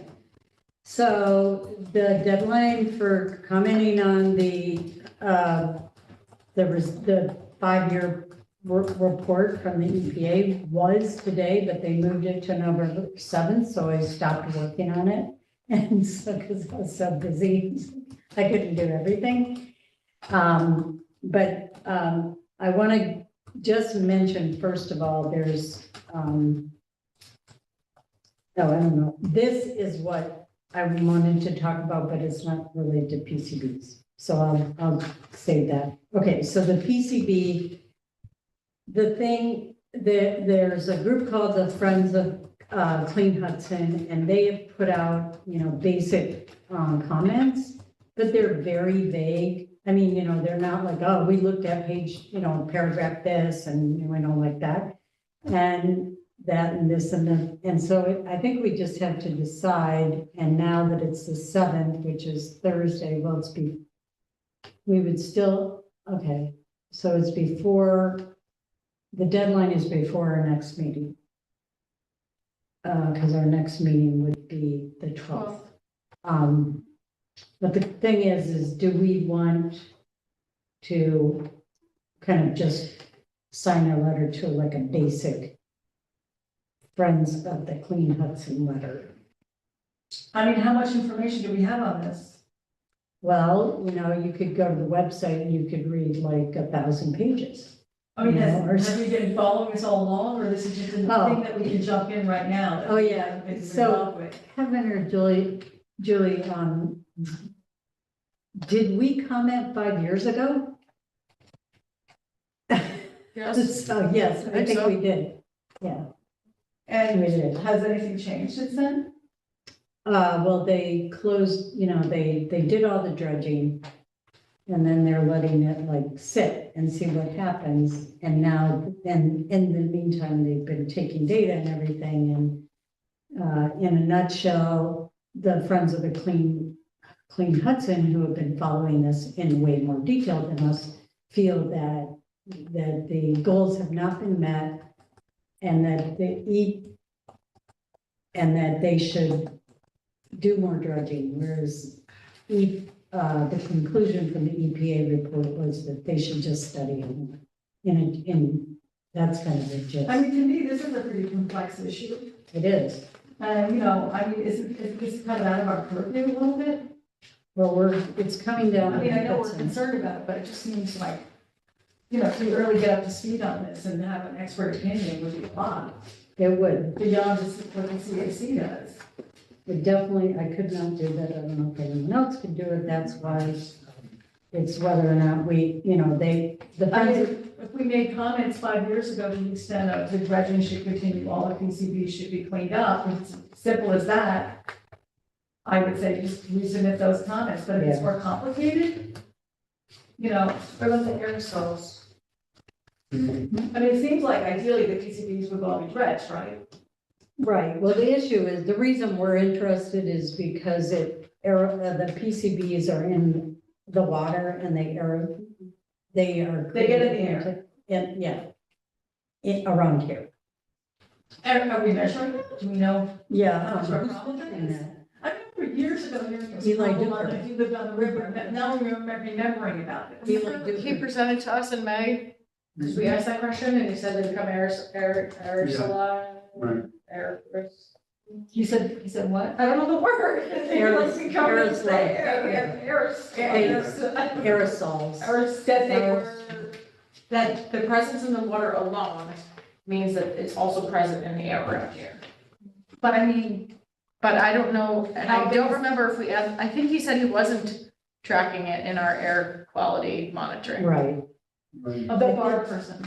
Yes. Yeah, and I think that, anyway, I'm fine with not commenting. I feel like, I mean, you it just know, seems like. we would basically just be supporting the other, I think I was just, that we would be supporting Friends of Queen Hudson. Right, and they're doing all the research and work, I mean. Right, it's They just know. more, right, it's whether or not we just want to back them up with, So it was just a matter of a Another simple comment signature. saying, we support the work of Friends or whatever they're called.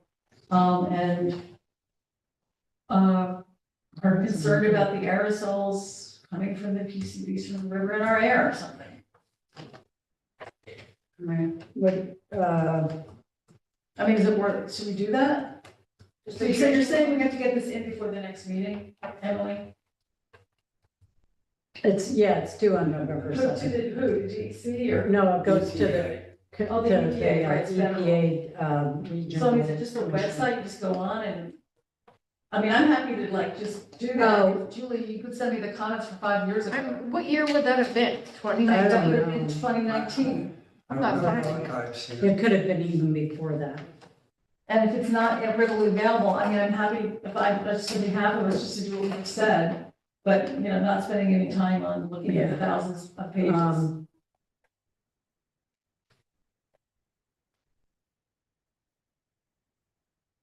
I don't know. There's, Oh, kidding, It's 2017, yeah, a little more than 5 years ago. Emily will speak to river communities and Kevin will speak to scenic Hudson and Riverkeeper as action items. All right, so I need to look in the following month. That was in July of 2017. yeah, so maybe we didn't do anything. July, let's look in September of 2017. By the way, if you guys don't want to stay. But we're gonna finish up soon, so, I mean, the, you guys have been involved longer. What do you think, Kevin? I mean, do you think it's important that we comment? I would say if the time were available, yes, but. I mean, we're- in the superficial way that we're talking about. you know, All right, so I'm sorry to interrupt, I just wanted, so this was in August of 2017. Kevin's note said, the council reviewed the Ulster County EMC letter to the EPA and determined that the letter was not clear with respect to the natural attenuation remedy in the EPA Hudson River 5-year plan. As an action item, Emily will draft a letter to the EPA during the present open comment period and will forward to the council for review. so do you think I have that, or Yeah. what? I would think. I don't have the archives here. But we have archives? I have a lot of archives. You know, just that's pretty specific about. Julie's going to the official archives of the city. Yeah, I just can't get to my files right now. I'm just Yeah. looking through, I- I'm looking through. Well, I mean, maybe, I don't know. Cities. maybe I don't know, I it's- think if we commented before, I'm fine with putting in something that's pretty Or generic. if the general thing isn't cool because it's too general and superficial, then maybe we just don't do it, you know, like, if it's not specific, which is, you know what I mean, like, you don't want to undermine the quality of your opinions. I know. But it's not really up to me, I Well, mean, they- I'm just, There's. a bunch I feel a lot of more sheets. comfortable, we've been following it a lot and knew a lot more about it. And I guess there's a lot on that, right? Is that the Friends website or? No, this is the EPA, you know, just not knowing much about it, I just don't know what to say. Except that I support the Friends. Yeah, I mean, I've sent you guys the letters a couple times, so. So in other words, by November 8th, we have to go on the EPA website and make a comment with my. No, you can just send a letter. Send a There's an letter. email, yeah, there's two ways to do it. You can go with the Friends of the Kingston, the Friends of the Clean Hudson, and you can submit it online, but that's like an individual, anyone Yeah, I who got it. wants to come and But how individually would the can do that. CAC comment? We would write a letter and email it to the commissioner. And then, yeah. So, anyway. I can't access it in my file right I now, just so. think it's too much right now. I mean, I just don't feel comfortable doing this, not That's fine. not having followed it and not knowing much. If you I want don't me to send something, let me know, like, what it would be, but, otherwise I don't do anything. I'm trying to see if, We're running out of time here. I know, so, all right, so I'm gonna say no, and then we will, wait, there it is. No, trying to find out if I find it. All right, I'm okay with it.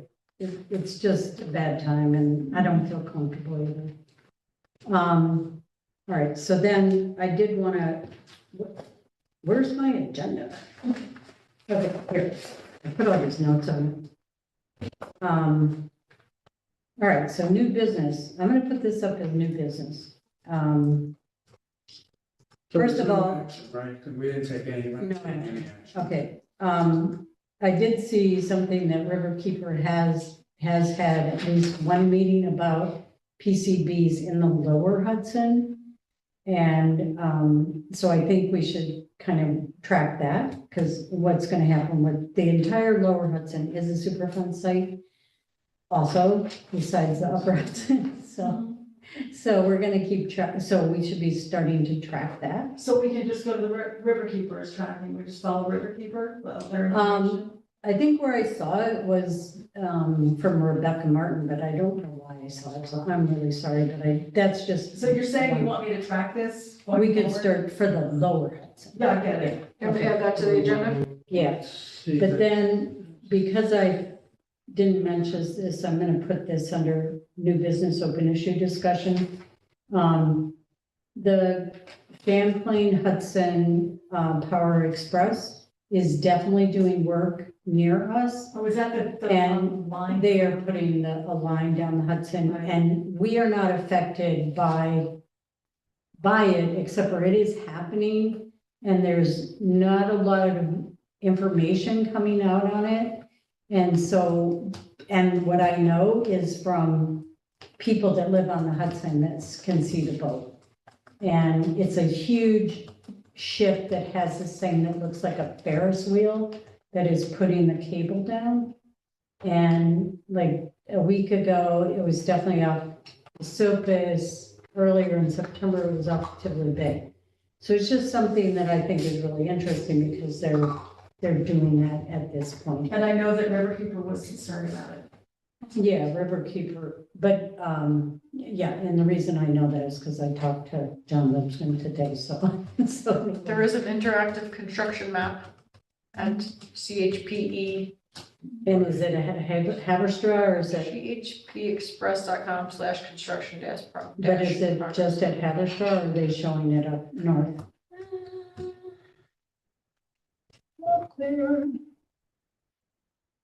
They, Not really sure how to navigate this. they issued a press release and they only talked about Haverstraw because at Haverstraw, apparently they're coming from the land, going under High Tor and going back in the river or something. And so they're actually doing on-land work. Anyway, So this is so, gonna bring all the electricity created by hydropower in Quebec to New York City. right? That's- and they've done work already in Quebec and they're not Lake Champlain and then they're also going to Hudson. So I just thought it was interesting because it's something that's going on, I but mean, on one hand, it's like getting power, hydropower, even though they like yeah. destroyed acres in Quebec for this. Everything is a Yeah. problem. Anyway, I just thought you might be interested in I that. mean, this is interactive project map, but it's not like this is what's done. It's like, this is what's gonna be done. Yeah, It's not as much interactive.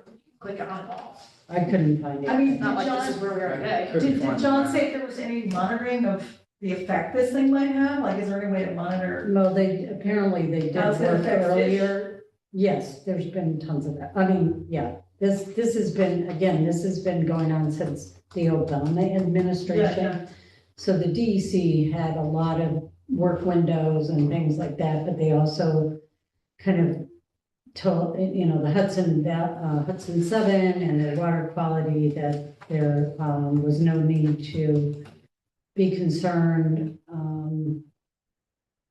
Anyway, but anyway, so it's really just because it's happening in our vicinity, I thought we might be interested. Definitely.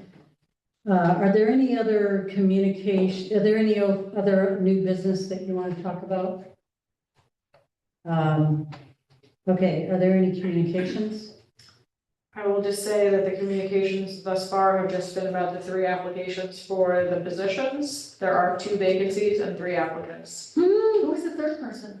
The third Vincent person is Eckert. Vince Eckert. Oh my God. Can't we have an alternate? Whoever pushes the most fun, I don't know, I'm gonna bring in the evidence. All right, oh my God, I can't believe you just told me that. Okay. I take it back. What?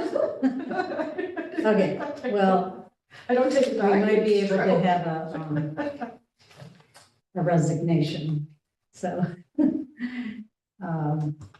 Okay, Well, all right, so that's the only And communication. And I'm sorry, do you mind if I ask, Vincent, is he connected with? Vincent Eckert is, he went to high school, he went to school with my son almost the whole time. He's back in town, he's got a really good resume, he went to Harvard for environmental. So we're getting these like younger experts, it's fantastic, it's not all like gray hair sitting around the table. But he was out in California and now he's Right back. here, 'cause I mean, I'm still young. So, yeah, so I'm not sure how much I'm supposed to say in a recorded Okay, line, so all right. anyway, but Vincent Anyway, has that's great. applied. I was hoping that he would come tonight. So, you know, I'm not sure about Who this. decides?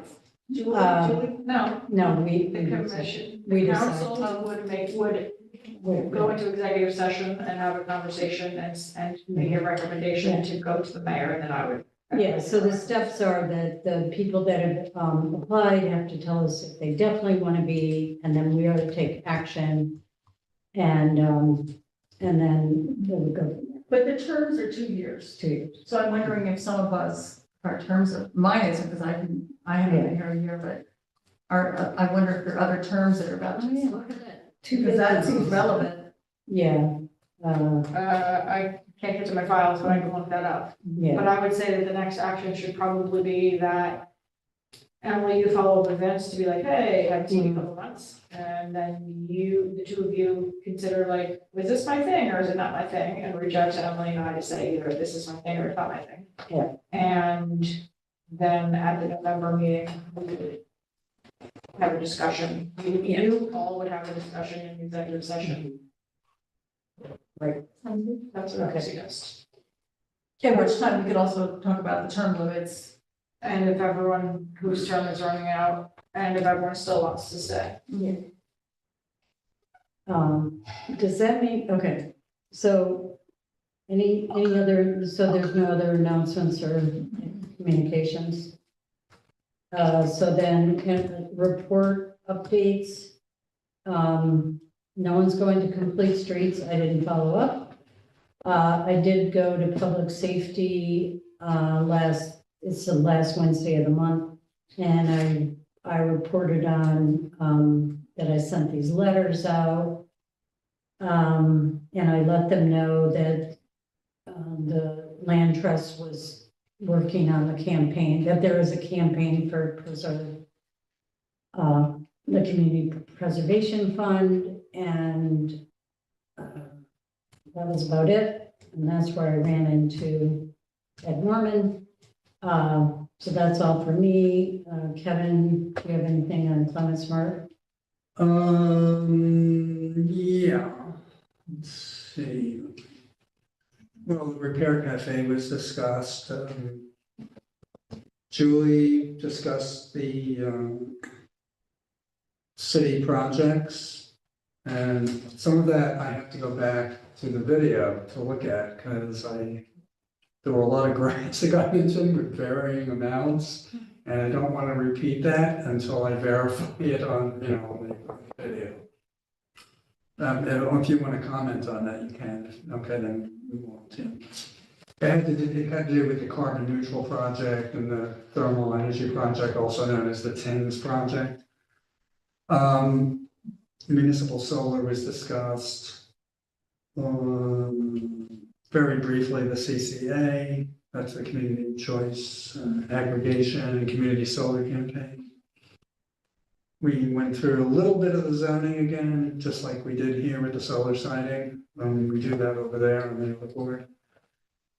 I drafted two letters with Roberta Rivera's input for green hydrogen outreach. We'd be reaching out to Toyota and to Proton Energy to see if these would be letters of interest we'd be sending out to see if they're interested In, in allowing us to go to Connecticut to review their site, and then if they would be interested in doing a project in Kingston.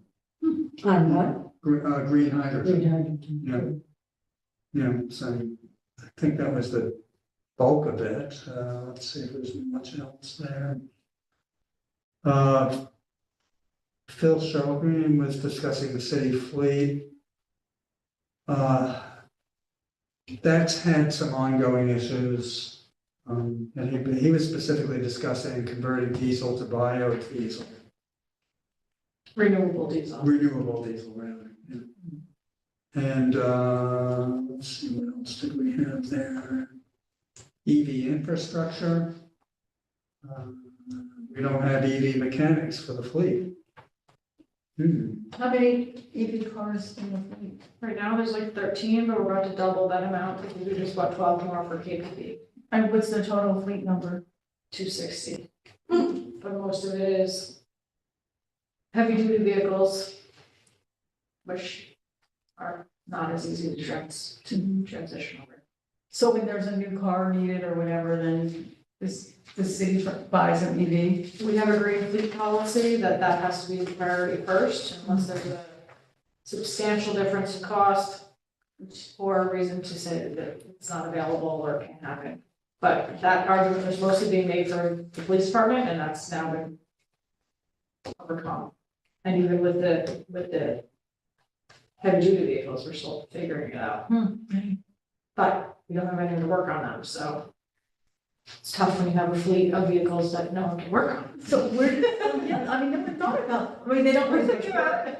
I mean, like, so this is a nationwide problem, right? No, I don't know, actually, I have no idea. I mean, like, first of all, they don't take that much maintenance, right? Until they do. Uh-huh. And it's totally different than Still gas tires. powers. I mean, if you were, not a lot as many liquids and fluids to change, but there's certainly Wires. batteries, electrical stuff. So like, can the city advertise, it's trying to find someone, or how do you?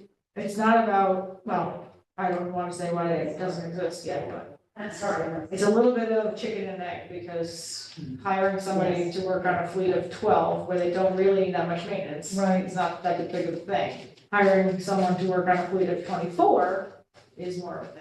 Right, or if you could like consolidate with other municipalities that had. Right, the Yeah. shared services. Ulster Probably County. only, because Ulster County is rapidly transitioning their fuel costs. So that could be, Shared service agreement with them.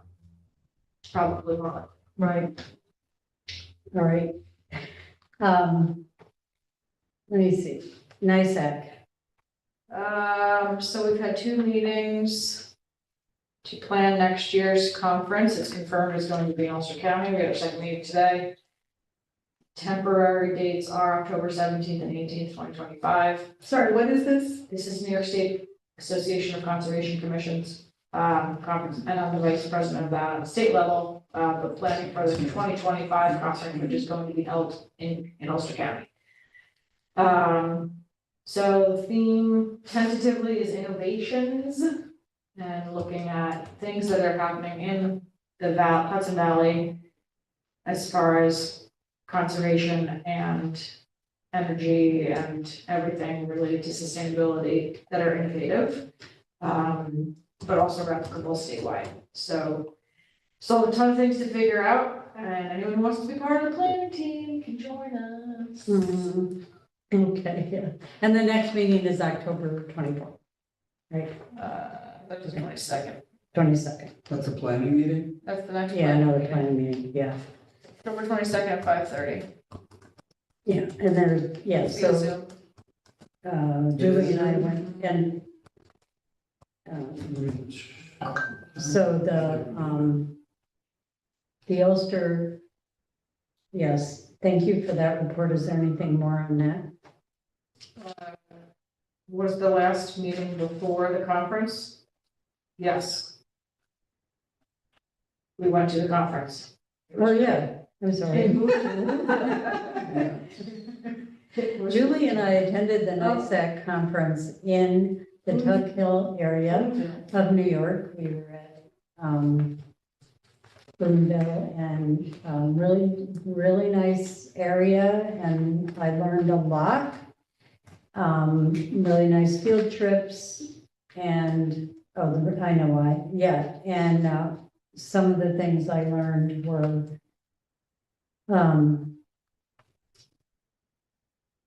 that I really enjoyed the speaker from the DEC who looks like an actress. Meryl Streep, she looks like Meryl Streep. We had a whole conversation. So this is a glamour fest. It was not Griffith, that's really no Boonville. It's not I glamorous. never thought of it. Sorry. We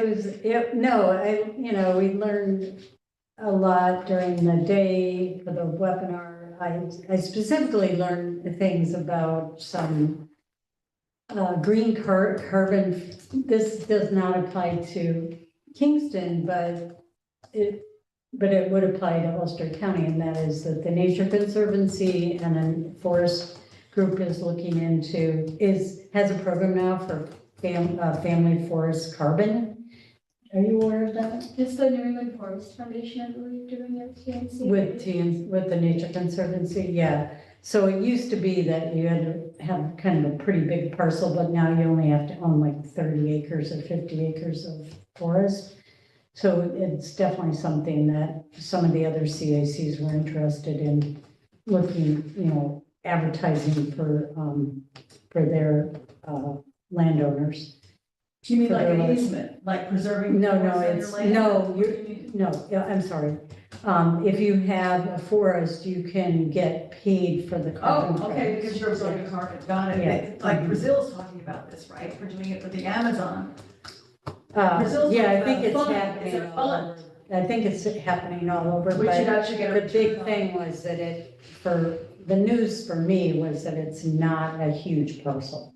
That you can have a fairly small parcel, and it's a 20-year program, so I don't know how much money you would make, but the idea is that then people might be interested in, and you can still manage your land and everything. Is this already being done with some? Yeah, it's being done in New England, I would not be Vermont, and interested. New York, yeah. And there was money from the IRA as well. Yeah, so thank you for that. Wow. And it's always good to meet up with people that you've never seen, or that there's a really innovative woman in Hastings that got an award, and she, I think she does everything, so I can't even think of all the things she does, like nature tours for the schools, and so she got an award, and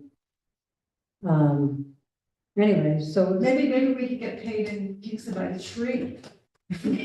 We have a big mature, that's a way to stop the cutting down of mature trees. If you keep your mature, yeah, I mean, I'm we not did that. joking, but you could bring in weight, Yeah. you could keep dialing it down. So,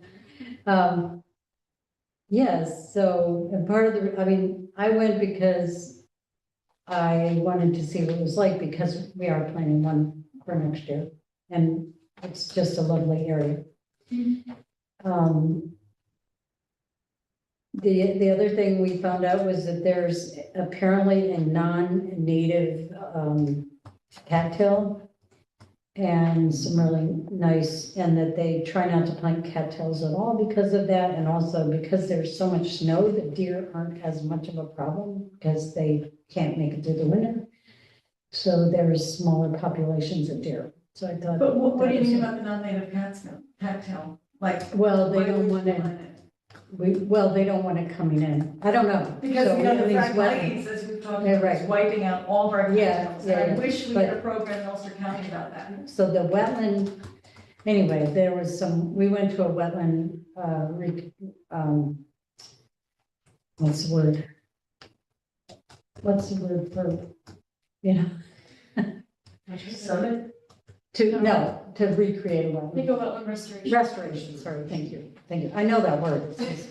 So, wetland restoration, and anyway, they talked about, which I never knew, because all we want is to have cattails grow. But you mean instead this of is being fragmites. sold in nurseries or something? No, I don't even, it's There's a just, narrowleaf cattail and there's a broadleaf cattail. And they hybridize. And they hybridize, which makes it even more complicated. But which is the native one? The broadleaf?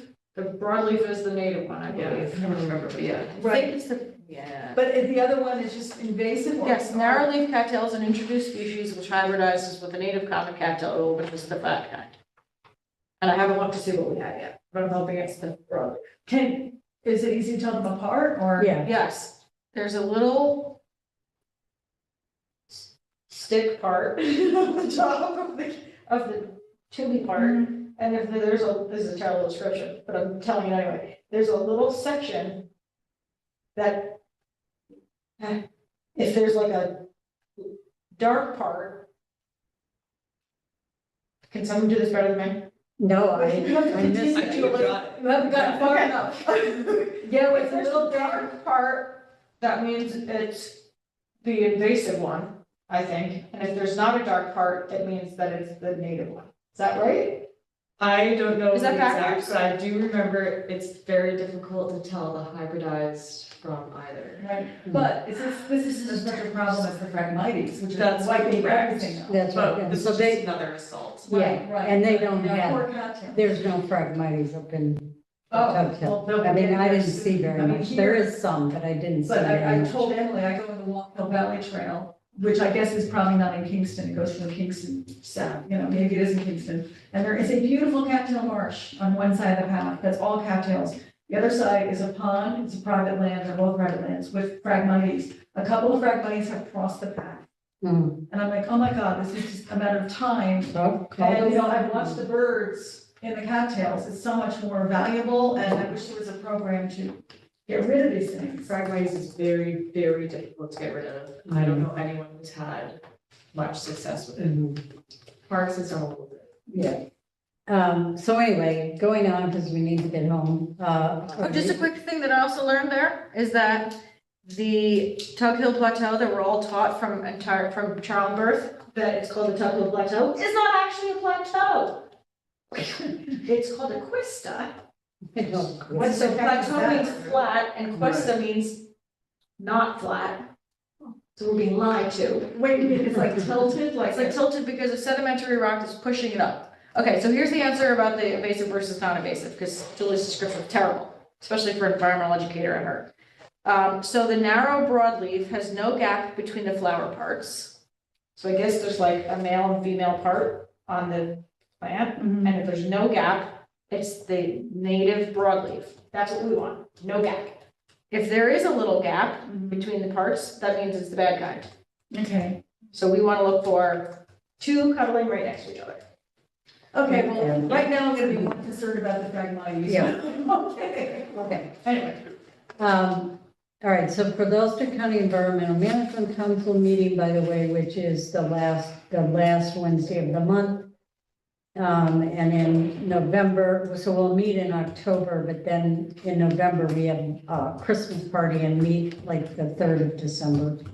But anyway, our guest speaker was Julie Noble. Oh, So, great.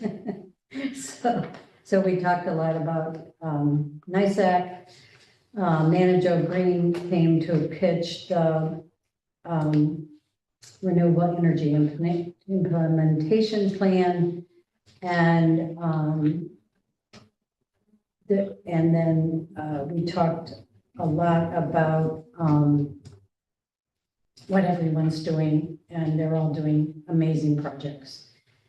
Oh, I think I went to that meeting. No, you didn't. So, I went to whatever. No, you went to the round table. Where everybody was representing their. Right, you went to the round table, Yeah. yeah.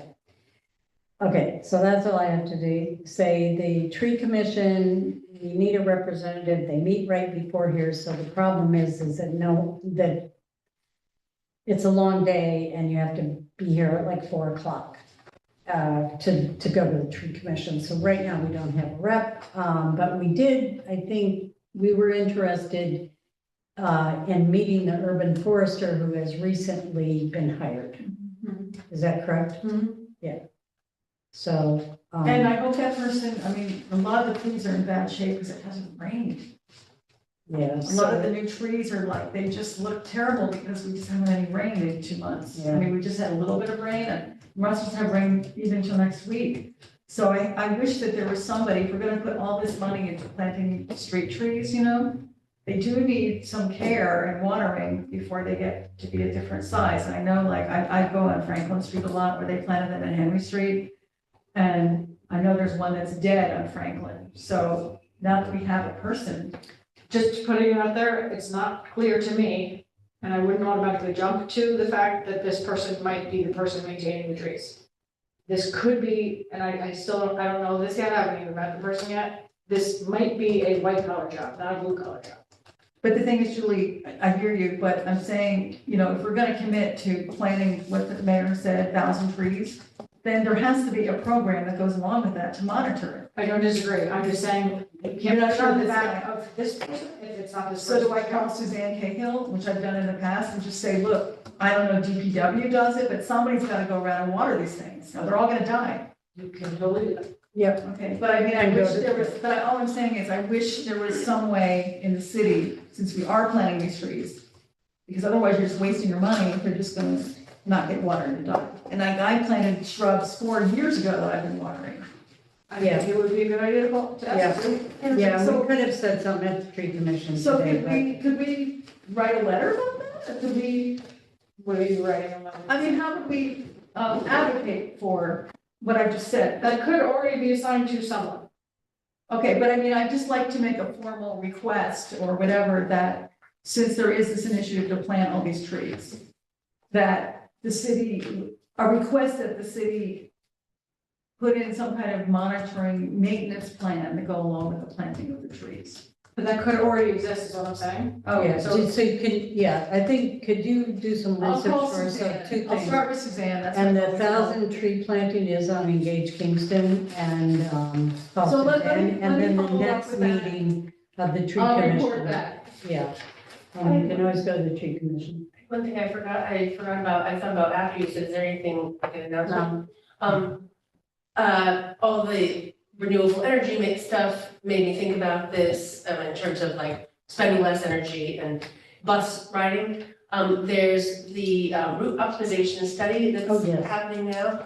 And so look out for their 2 alternatives that they're gonna be putting out there. One's gonna be more about revamping the whole system, and one's gonna be about tinkering. But there's also a transit riders and intermodal advisory committee that is forming. And I just sent it to Julie, the information about it, has the link of how to join, has the most recent discussion about it at the Ulster County Legislative Committee level, and a resolution to adopt that. So that if you know anybody who rides the buses and wants to advocate for improvement, that is a good committee on the county level to join.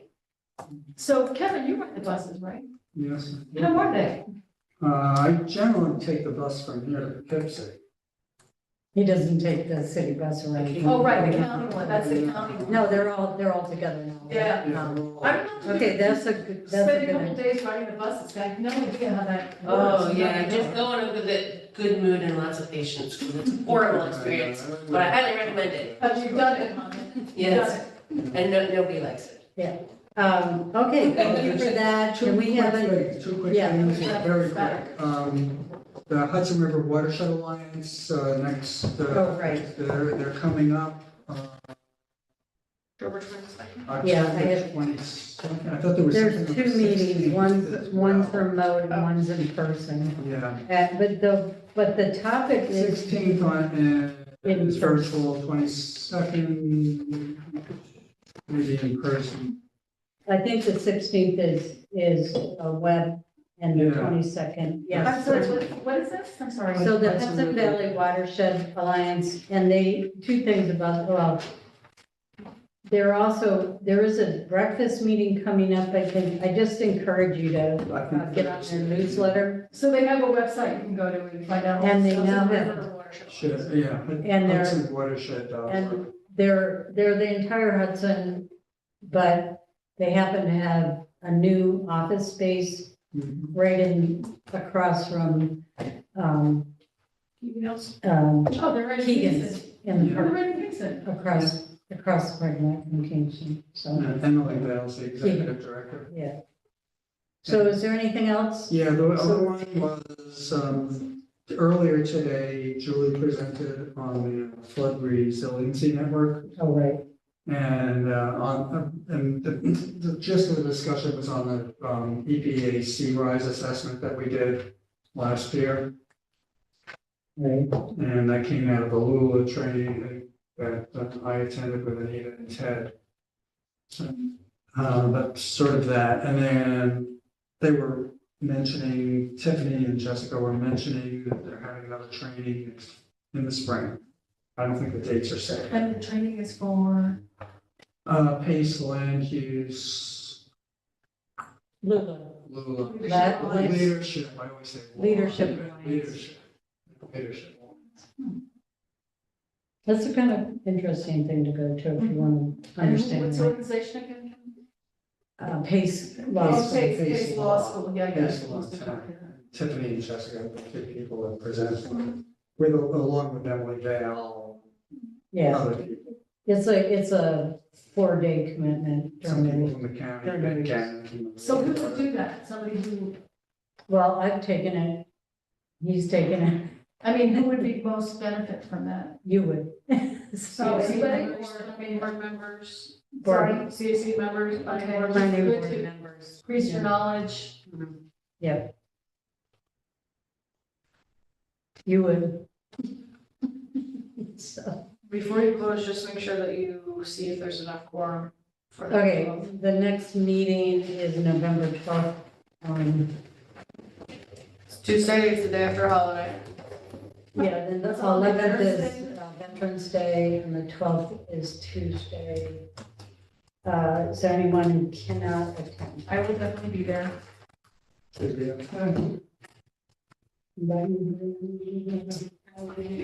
Okay.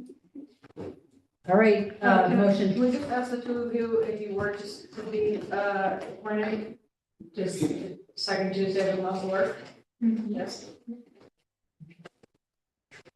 Yeah, it works out for everyone. Sometimes in January, we think about redoing it, but it never seems to change from this day. So this, okay, motion to adjourn. I make a motion to adjourn. Okay, all in favor? All Aye. right, thank you. Thank you. 8:41. I have something in my car for you. Thank you for coming. And stay the entire time, you guys. Well, if I could do that Tuesday. Would you like to thank the